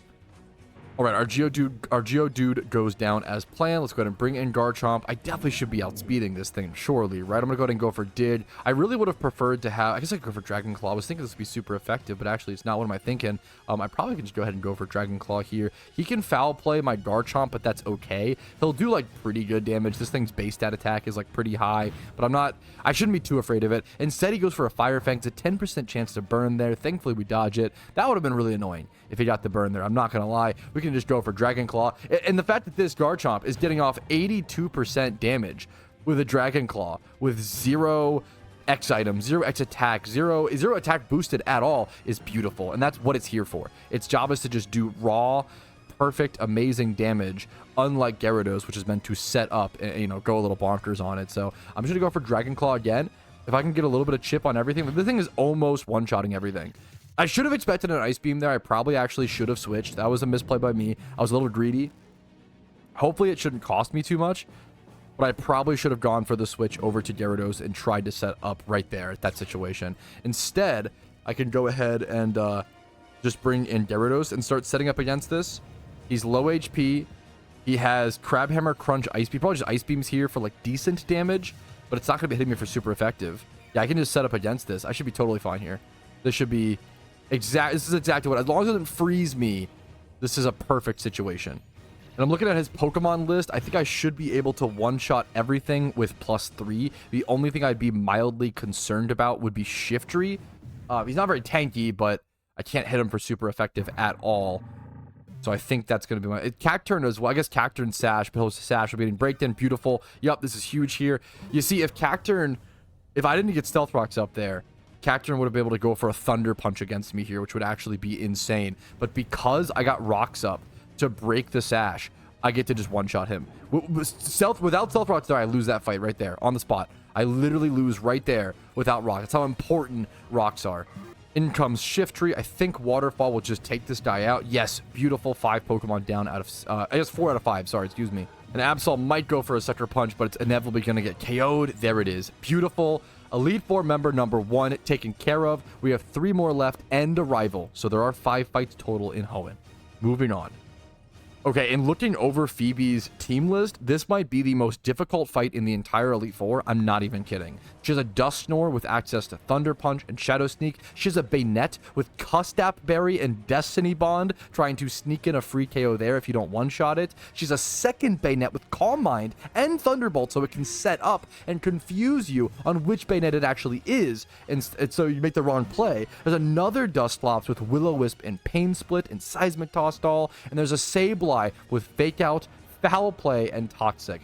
There is a lot of crazy shenanigans going on. Let's see how this fight plays out. There's a lot of Thunder coverage here. I'm very scared for my Gyarados. I'm just going to go for the Stealth Rocks as per usual, but it's going to be difficult to set up here. That is Shadow Ball on a Bayonet. I think that does tell me which Bayonet that is. Yes, that tells me that is the Calm Minding Bayonet, so I know that this one has Thunder coverage. That's really, really good to know. So I am just going to bulldoze here to stall a turn. My goal here is to, I think, just go ahead and switch in Garchomp.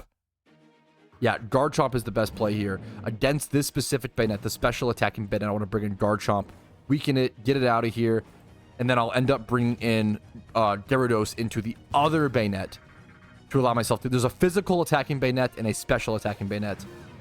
If the special Bayonet comes in, or the physical one, sorry, excuse me, I want to try to set up with it again with my Garchomp. Now I am Garchomp versus Dust Snore. I could just go for Crunch here and get decent damage. I'm fine with this. If he has Ice Punch, he'll probably one-shot me with here. I could have arguably gone Gyarados there, but I know that I'm gonna get really good damage on the Dust Snore, and it's pretty unlikely that I get KO'd on my Garchomp here. In one of these fights, part of me just wants to try going for X attack on Garchomp and just sweeping, because I think that might just work, which is an insane raw testament to just how insanely powerful this Pokemon is from a statistical standpoint. It's just, Garchomp is ridiculous. I just Dragon Clawed a Sableye for 87.7% damage just doing neutral. That's crazy. That Pokemon is supposed to be like annoying to deal with. It's supposed to be tanky. I can't believe that just simply worked. I'm going to go ahead and do the same thing. Crunch against this. I think it didn't quite kill, but it was very, very close. Yeah, this should be a wipe. My Garchomp is just cleaning house. I don't even need to set up. I'm not even gonna have to use my Gyarados. This Garchomp was a last minute like ditch effort. He doesn't even have that good of stats. I EV trained him, to be fair, but he was just a final last minute addition to add some extra power to this. I was initially just going to run through this with Gyarados. Really glad I didn't. And now I'm just cleaning house. Garchomp just swept the entire second Elite Four member. That's insane. Never would have expected that. All right, next up is Glacia is her name. She is an Ice-type gym leader. She has a Wall Rain.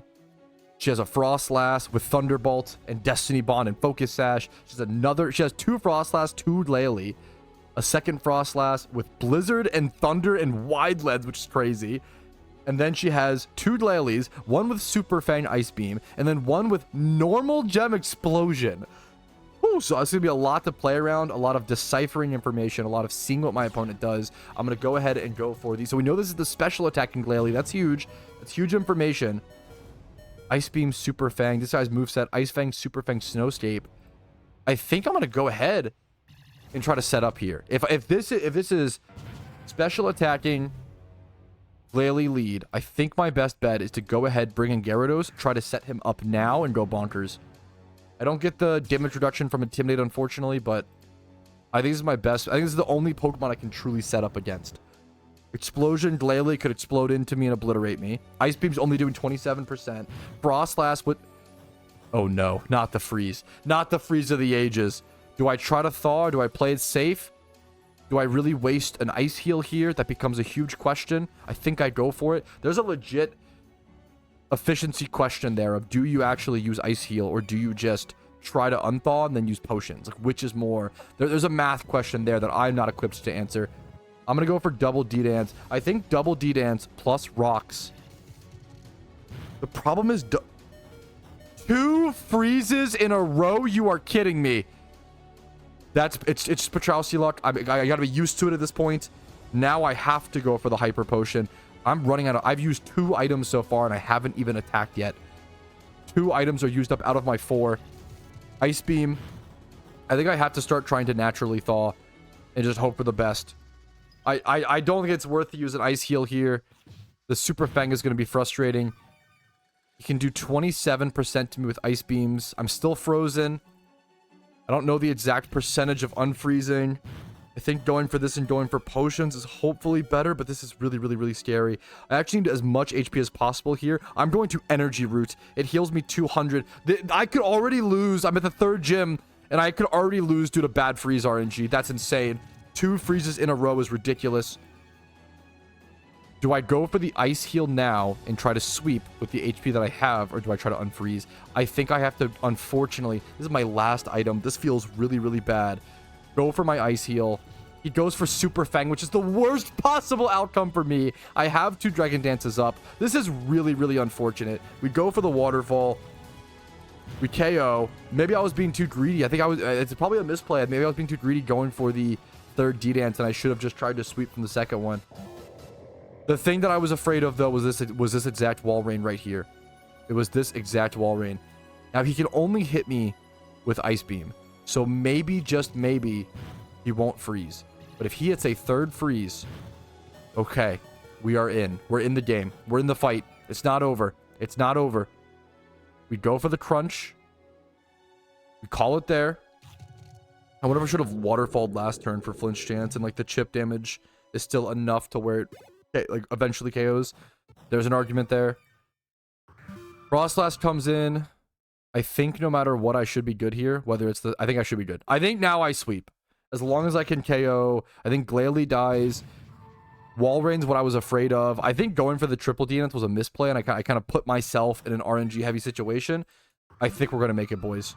It's much easier to decipher this kind of thing when watching back like a VOD or a video, of course. It's in the moment. It's much more difficult to decipher what I should have done exactly when and how to do that and how to, in the middle of the fight, figure out where the best plays along the way. But I think that's the sweep. Waterfall into this. That's GG's. 3 out of 5 fights done. Now, next up is Drake, the Dragon-type gym leader. He has a Dragon Dance Salamence, also packing Draco Meteor with White Herb. Also with the Intimidate ability. This Pokemon is a menace here. He has a Kingdra with Draco Meteor, Rain Dance, Waterfall, and Outrage. A Flygon with Wide Lens, Dragon Rush, U-Turn, Fire Punch for coverage, Earthquake. A Flygon with Dragon Claw, Fire Blast, Thunder Punch to counter my Gyarados. And then an Altaria with Sky Attack, Power Herb to get that off, Dragon Pulse, Flamethrower, and a Roost. Not too much electric coverage here for me, thankfully. Just the Flygon to watch out for. So I think the Gyarados can sweep here. This should be doable. All right, let's go ahead and jump into this fight. Try to set up rocks and try to set up our Gyarados into anything that isn't Flygon. One of the Flygons should be fine, but one of the Flygons packed. There's a Flygon lead. I don't know which one it is quite yet. I think they do have different moves entirely, yes. So I can decipher just one move used. Fire Punch, this is the one without Thunder Punch. I can set up against this with Gyarados. It has Dragon Rush U-Turn. It could go for the U-Turn or the Dragon Rush against my Gyarados. If it does, that is mostly okay. Let's just go ahead and bring in Gyarados. I think it's worth it. I think it's worth it. I could even arguably... He has no real way to like Fire Punch burn me. I could arguably go for an X defend here. I already intimidated him. I think I just yeah, Fire Punch. I think I just set up double Dragon Dance and sweep. Just go for the Dragon Dances. Don't be greedy. Don't be crazy. I think I just go double Dragon Dance maybe and sweep. The only thing I'm afraid of is Salamence is tanking the Salamence Draco Meteor. Is going to do a lot of damage to me. I'm literally sustaining off of this Fire Punch. Part of me wants to sit here. The problem is I just end up, knowing my luck, I end up getting cucked on it. Part of me wants to just sit here and D-Dance to the moon up to like +4. I think I go +4 and that's worth it. At +4 or +3 even, at this point, I'm looking to kill Salamence on the switch-in post Rocks chip. And I think that might be doable here. At +4, I think it might be. So we're going to go for this. Fire Punch doing 7%. Just dodge one more Fire Punch burn. It's only a 10% chance. Whew. We dodge it. We're looking good. We're looking gorgeous. Let's go ahead and go for the waterfall. Boom. One-shot Flygon. Of course. What's the next Pokemon? Salamence comes in. The Pokemon I was the most afraid of. The Intimidate comes out, lowered my attack a little bit. I got massive chip on him. think I do just go for the crunch. I think the crunch does more damage. And yes, it does what I needed. All I wanted to do was kill Salamence after chip damage. That's exactly what I was able to do there. Beautiful. The other Altaria comes in. So it's a chip damage. Waterfall should kill the... Ooh, should I go for the crunch? I think the crunch is better. We go for it. It should kill. Okay, beautiful. That should be good. That is the scariest. That had Thunder Punch. That could have KO'd me. That could have countered my Gyarados. Now this I need to crunch for sure. I don't know if I'll quite kill this. I do. It's too powerful. Gyarados is too good. King 2 is absolutely cooking. And here's Drake's final Pokemon. It couldn't have gone better, boys. It couldn't have gone better. That is 4 out of fights done with. On to the final fight of Hoenn. On to the rival. And with a disgustingly clean sweep from Gyarados, we are on to the final fight. This Elite Four has gone really swimmingly. I was a little scared against Glacia there for a sec with the freeze problems, but it's going pretty well. It's going pretty well. Next up is Wallace. He has a Melodic with leftovers, Ice Beam Toxic. That could be really annoying for my Gyarados. A Wailord with Self-Destruct, Scald Spam, Cuss that Berry Self-Destruct. Keep an eye out for that for your own runs. A Gyarados with Power Whip and Ice Fang to counter the Garchomp. A Wacken Berry to lower damage from incoming electric attacks. Ludicolo with Citrus Berry, Leech Seed, Ice Beam. That's annoying. Tentacruel with Ice Beam, Sludge Bomb, Hydro Pump, Toxic. And then a Whiscash with Spark. I think the Whiscash, Spark, and Stone Edge-ish is really the only thing my Gyarados is truly worried about here. I think my main job here with the very final fight is just to set up Stealth Rocks, set up Gyarados, revive him if I need to, and just pop the hell off. Let's go for it. All right, and here we are with the possible final fight of the Hoenn storyline run. We've got Geodude into Ludicolo. Please don't freeze my rocks. No!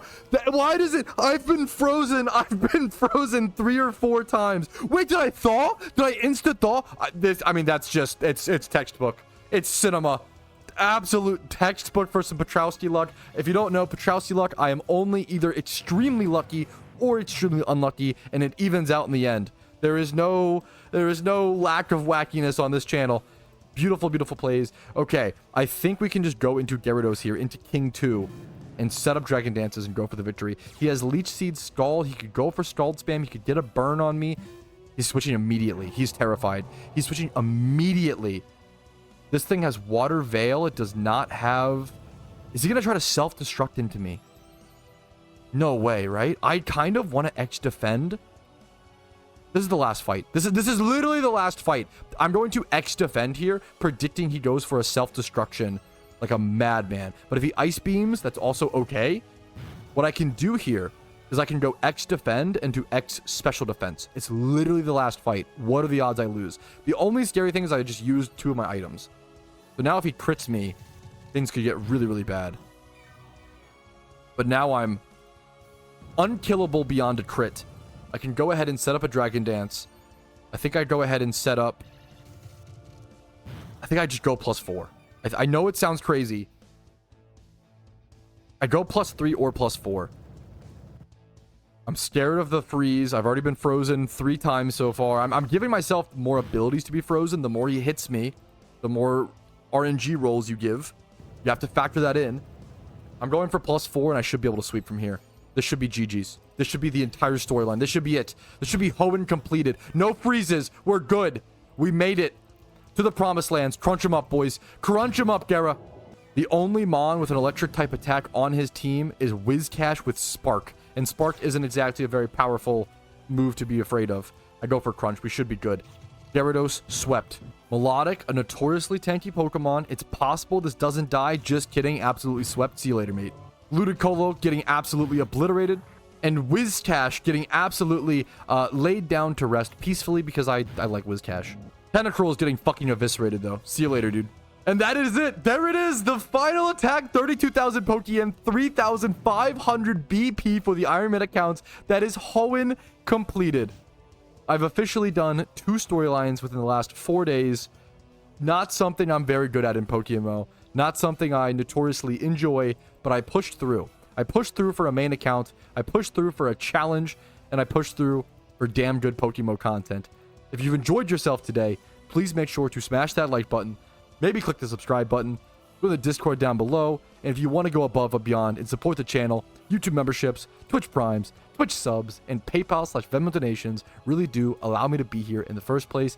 I'm super, unbelievably, disgustingly lucky to be born in a generation where I can play a game that I love so very much and I've played for so many years, and I'm lucky enough that there are enough people on this planet that share the love of this game with me so that I can do this as much as I can and play this game for as long as I can and have as much fun as I do. And I hope you guys get some of that fun through me and have some fun as well and just enjoy your journey playing PokeMMO. Thank you so very much for every second of your time, and goddamn, good luck. Enjoy PokeMMO. Hell yeah. Wow. And what's crazy here is like the only other, I have 2 kind of goals left for the rest of this Iron Man video, but to be totally honest, I'm mostly done. This is mostly the end of the first Iron Man progress episode, and I hope you guys have enjoyed. It's been such a blast, and I'm sure you've seen that through my voice and through my attitude and hopefully through my perspective, and I hope that it encourages you to start an Iron Man of your own, or just find a new way, maybe play your main account in a little bit of an Iron Man way, or find a new way to enjoy your main account in certain small ways. But from now on, I do have 2 goals left. We're just getting started. I have some PvP to play, trying to get towards that Hitmontop as close as I possibly can. I've gone 7-5 so far, 12 games this season, 58% win rate, and I'm still very far away from the Hitmontop. I only have 11 days to go for it. And then I'd like to get a little bit of storyline progress done for Unova. Nothing crazy, but just started on it would be nice. All right, it is the beginning of day 5 on the Iron Man. I have logged over 10 hours a day, 45 hours within the last 4 days, fellas. And I'm almost I think I almost have enough BP to get my first BP item. So that's really exciting, step 1. Step 2, starting day 5. My two main goals right now are Pokeyen and PvP Hitmontop. I need to XP train my Meowth, and I have to cancel the evolution every single time. It's very annoying, but it's the only way / best way to do it. So I've been XP training my Meowth at different locations, kind of hopping around, changing things up mentally. If I can get this thing up to a decent level, I can go ahead and start using it to payday. And I might even just go ahead and pick up a choice band. Cancel it, yup. If I accidentally evolve this Meowth, it would be detrimental to the account. It'd be a massive, massive loss, unfortunately. So I'm going to keep getting encounters and to fix my encounter. Oh, my encounter perfect is working. I'm up to almost 3,000 encounters on the Iron Man. We're basically shiny hunting at this point, which is beautiful. So I'm going to work on XP trading my Meowth, getting him up to a rate where he can go ahead and properly payday pick up. And I'll be interested in trying to pick up some, I need to pick up some seeds and stuff like this, right? I need to do a lot of like seed pickups and picking up specific items that are actually used on the account, which will be beautiful. We're working on XP training and playing some PvP games today for Hitmontop. I'm currently at 299 matchmaking points out of 1,200 that I need. We're getting some big pearls soon, which would be nice. Some nice extra Pokeyen. I'm 9-8. Not a very good random season for me. I'm not doing very well. I'm not performing very well. I have to learn the new movesets. I have a lot to learn. It's felt like a very random season for me, for sure, as well. Let's just get into today's progress. All right, I think it's time for a big step on the Iron Man account, as it always is. I took the boat from Slateport City in Hoenn, making my way over to Lily Cove. Scott is going to interrupt me on that little boat ride and give me the pass to get to the Battle Frontier.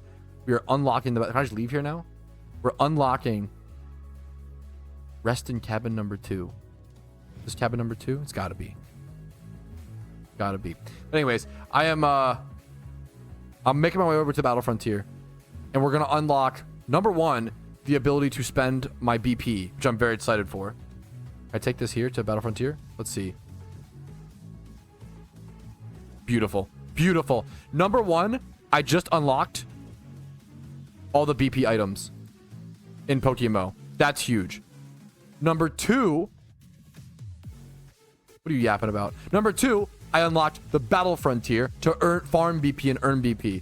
Number 3, I just unlocked the best XP training spot I will have until Pokedex completion and Johto being done, which is Mount Silver. So I'm going to be XP training here for a very long time and fighting a lot of tentacles. Now, before I can even fight those tentacles, I need to get my Garchomp, go grab a Garchomp, put Earthquake on him by spending 30,000 Pokeyen on an Earthquake TM, and then do a lot of XP training.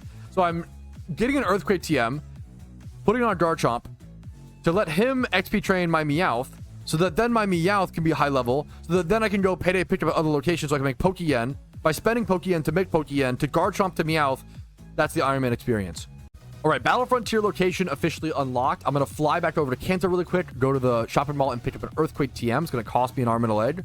I already have an Earthquake TM. What did I get this from? Oh, that's huge, actually. I didn't even know that. Oh, that's actually so good.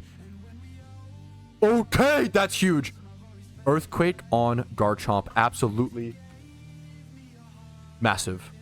All right, typical Iron Man, we are getting sidetracked. There's actually a Tyrogue swarm right now, which is really nice for getting some Pokedex completion towards the Hitmons, and getting breeders for a Hitmon top when it's such a relevant Pokemon in PvP would be really nice. The best Pokemon in NU right now, which is why I'm putting so much effort. It's crazy how much the NU tier has changed up. Wow. As well as doubles, it is the 4th most used mon, often the number 1 most used mon. So getting a Hitmon top is super, super relevant here. It should be over here somewhere. All right, it took me a few Great Balls and 1 Ultra Ball. We did go ahead and catch the first Tyrogue. That adds it to the Pokedex and allows us to try to evolve it into like Hitmonchan or Top to fill out that Pokedex as well. And Pokedex completion, one of the most important goals on the Iron Man, but it will take a while for sure. We got 3 of them. That's the 3rd one caught. Decently like tough. It should be easier because they were kind of tough. Well, a 31 Spadef, I'll take it. That's beautiful. 131 IV, I'll take it all day. I can use that. We can breed that up. That's a good start.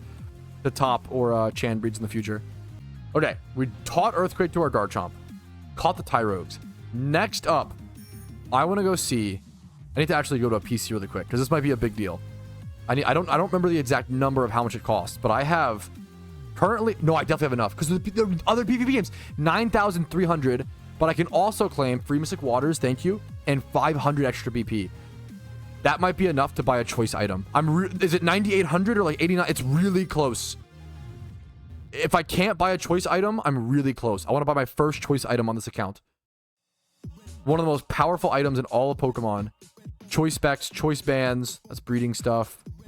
Where are they at? Let's see. The choice items. It's 9,800. So I literally needed that 500. That's insane. Right, Des? Someone said. Thank you.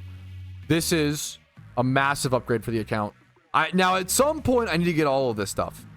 I think Focus Sashes I have to buy with BP as well, which is gonna be tough. But like all the permanent items, you know, the Toxic Orbs for my future Catching Breloom, the Life Orbs, the Flame Orbs, Leftovers, Wide Lenses, Rocky Helmets. I'm gonna need these for PvP. Yes, we have just enough, chat. Choice Band, I can go for it.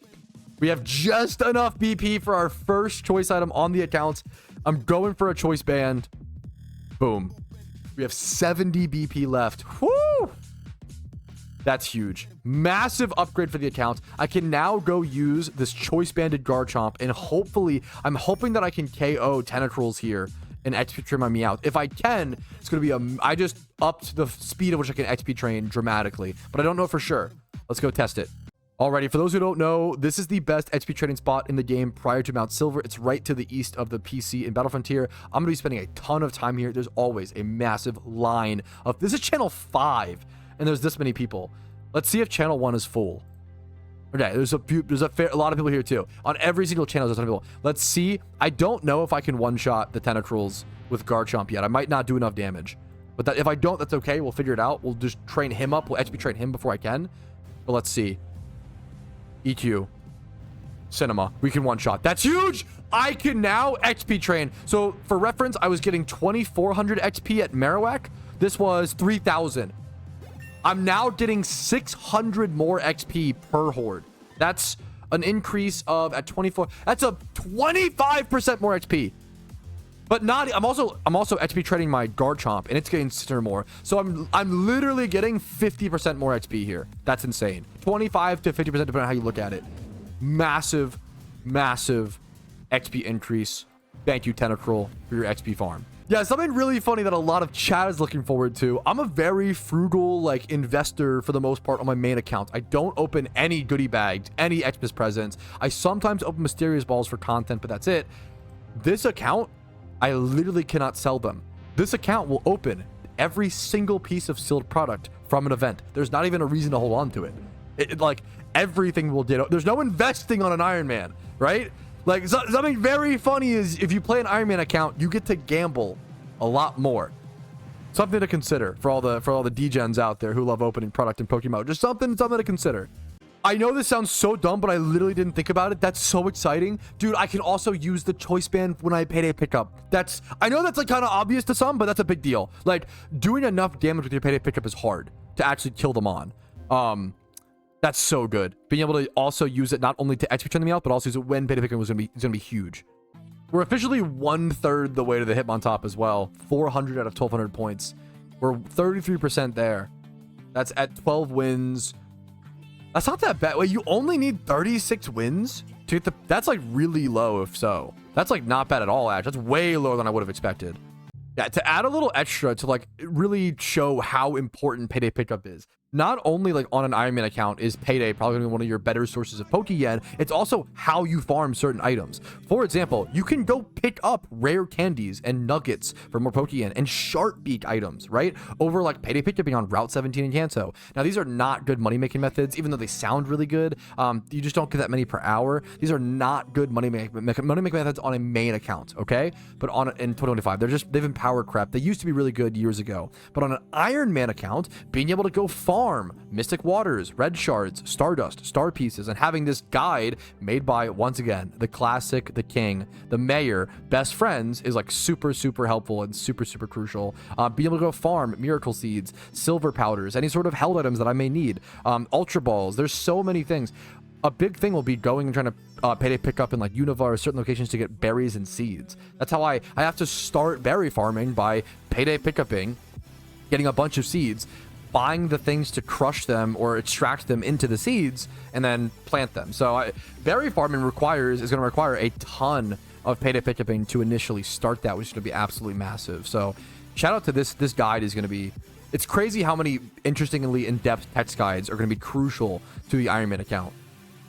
So I searched spicy in the guide. We can actually go see over at Route 102 in Hoenn. There's a really good chance for plain dry seeds, plain sour, spicy, etc., etc. There's a lot of seeds here, actually. So I'm just going to head over right now. My Meowth should be high enough level. I'm going to go ahead and head over to Route 102 in Hoenn, do a little bit of payday pickup farming there. I probably won't make too much Pokeyen, to be honest, here, but I'm just trying to get some seeds to start things off. Before I go do that, you guys can actually see, here's my current berries and current seeds. It's very little. 1 Enigma, 2 Citrus, a Persimmon, sure, an Orin, and 2 Leppas. That's what I have so far. Let's go see what I can gain within a little bit of payday pickuping at this little location. Is there a better spot? Okay, I can go over here. There's better spots. Okay, we're gonna be over here for a little bit. Let's see what we can get. Okay, I've probably done like 20 fights, and I just picked up my first item, and it was just a free super repel. And I mean, I'll take... Free repels are huge, but that was a lot lower of a pickup item rate than I expected. That, like, I went to like the previous route. I went to route 121. Now I'm on route 120. And I've only gotten 1 item, and it was just one thing. It might be worth, hilariously, on this kind of account to do like hyper voice Meowth farming, or yeah, hyper voice might actually be good. Hyper voice or earthquake, like pick up horde farming on Meowth is interesting. All right, apparently there's an alpha Venomoth over in Kanto right now. Yes, beautiful. One of the most important things on this account is catching every alpha possible. It's the only way I can get hidden ability Pokemon access on this account, and you can only get so many of them. You know, it's really, really difficult. They're difficult catches, difficult fights. Let's go see. Is it over here? Yep. I'm going to also catch every alpha Venonat around the horde. It's super worth it because I just want as many hidden ability access Pokemon as possible. I wonder if it's worth to go ahead and do that first. I'm going to go to the alpha encounter first, honestly, and just see how it goes. I don't know if Venomoth's hidden ability is that relevant, but it's a male. Just getting them as breeders is always nice. It's always super, super important. So every single alpha catch really, really matters. That was my first time getting wiped by an alpha, and that's going to happen a few times. That's totally okay. We can just go back to it. No problem. Another classic Iron Man moment, dude. I was looking for where to buy timer balls in Pokemon. The wiki says I was going over to Rustboro City, the shopping mall in Kanto, Island 2. I went to a lot of different locations. Apparently, they're only available. The wiki's not always 100% updated, but they're only available at the shopping mall in Unova. So we got to get that unlocked before I can even use timer balls for the current alpha spawn in Kanto. Yo, chat was right. Okay, so I think you have to I literally hopped on my main account to test if this was right. You can actually buy timer balls from this lady in Kanto. But I think you need my guess is you need the Sevi Islands full quest done. I did the islands 1 through 3 quest, but I didn't do 4 through 7. That was a W chat W call. Nice. There it is, fellas. The Venomoth caught. It took 2 fights. Got really lucky on its HP being exactly down very, very low here. 2 times 31 defense and speed. I will take it. Careful nature, not relevant, but this will be a good bug alpha egg group breeder in the future. Good male breeder. Sorry, noob question. This is a great question. Why is Hidden Ability Excadrill so expensive? This is just a good question. Hidden Ability Excadrill is an event-only Pokemon. So, did I crit? Oh, man, I didn't mean to kill that. Oopsies. So, they only come into the game. Can you show them the GTL? They probably cost, like, what, 400 to 600k minimum?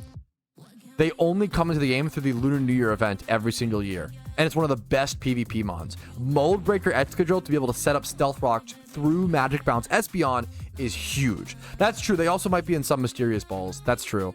But they're mostly Mysterious Cherish Balls. You can see most of the ones being sold are from Cherish Balls, which are also a limited item from the Lunar New Year event. So it's a very, very limited released Hidden Ability Pokemon. You can't get these in. The only way to get them is to do the Excadrill raid during the Lunar New Year event, and then to open Cherish Balls gotten from the Lunar New Year event. And then the chance of them is very, very low from the Mysterious Cherish Balls, which is why they're, you know, so expensive. All right, Venomoth, Alpha Swarm totally caught up. Apparently someone said there's a Cloyster Swarm in Hoenn happening right now. That's a really important Pokemon. A trainer rerun Cloyster might be the single most important money-making method on this account. I have to beat Sinnoh is the only problem to actually unlock that. Yes, there's a Cloyster Swarm. It's so far, though.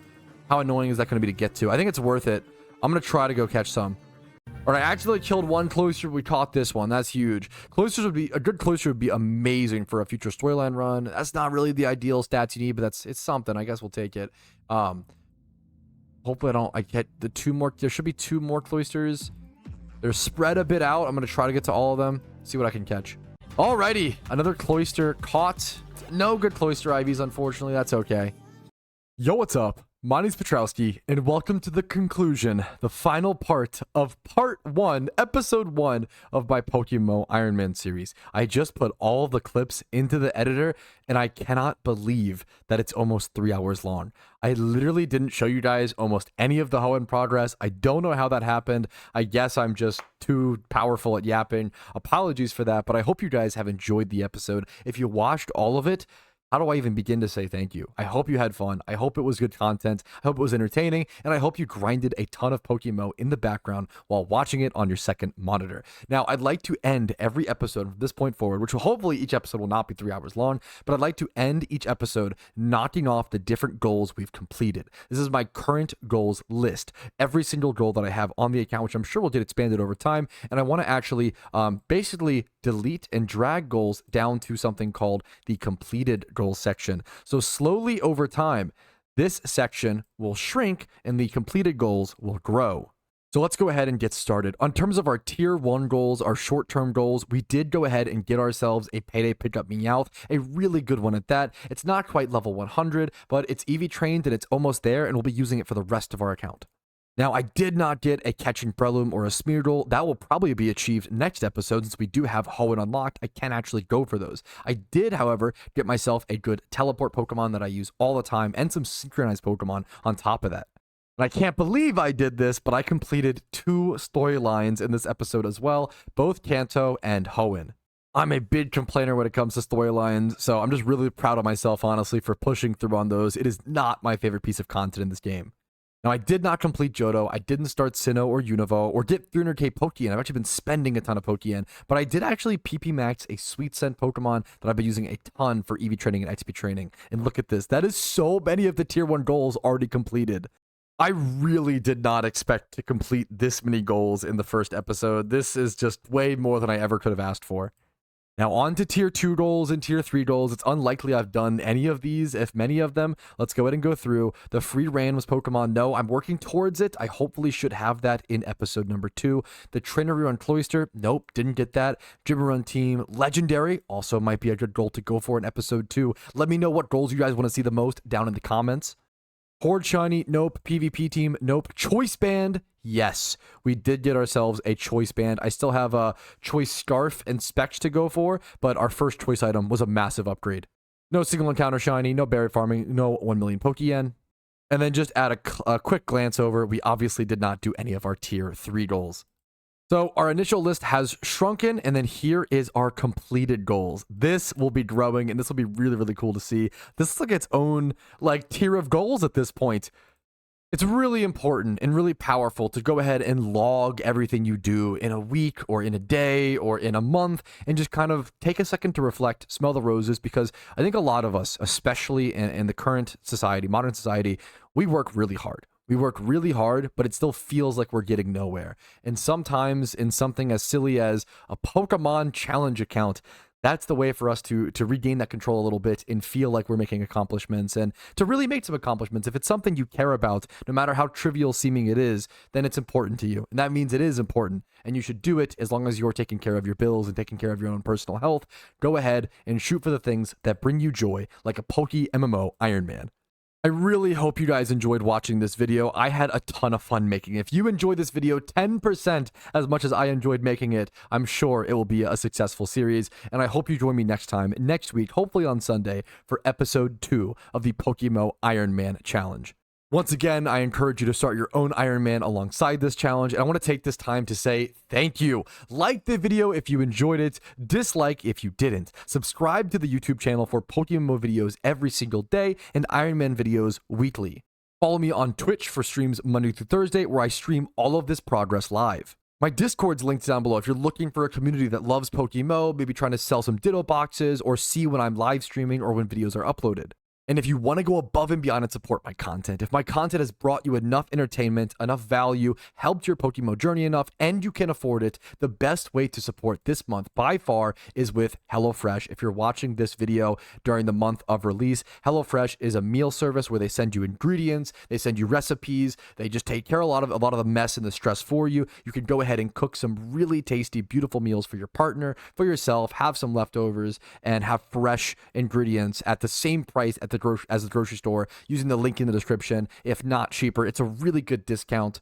If you have the extra funds to sort of include HelloFresh as part of your grocery budget this month, it is the best way to support me. They give me a very healthy commission. I'm always upfront about that and honest about it, as well as it supports the stream and the community. Because I do a streamathon at the end of every month where I take a sponsorship from them, and every HelloFresh sub adds an hour to that streamathon on May 31st. Plus, I open extra mysterious Pokeballs, which have a 1 out of 8,000 or so shiny rate. There's a really low shiny chance. And I also give away prize box Pokemon to the community for as many people that support. And then at 10 HelloFresh subs, I also buy a backroom piece of decor that Twitch chat and the stream vote on to sort of future impact the aesthetic of the stream permanently. That's how I ended up with a British flag in my room. And now I have to try to explain that when I have friends come over. But it is unbelievably well worth it. Check out HelloFresh if you're interested. The link will be first thing in the description. Other than that, I hope you have an absolutely lovely day and find ways to enjoy the same old beautiful things you've always loved. Have a good one. I'll see you guys later. Peace, Reno. Yo, Patrouski here, and I wanted to thank you personally for watching the video until the very end. I really, really appreciate that. And if your name is on this list, thank you to the moon and back, because you allow me to even make these videos by supporting the channel. Thank you so much for watching, and have a great day.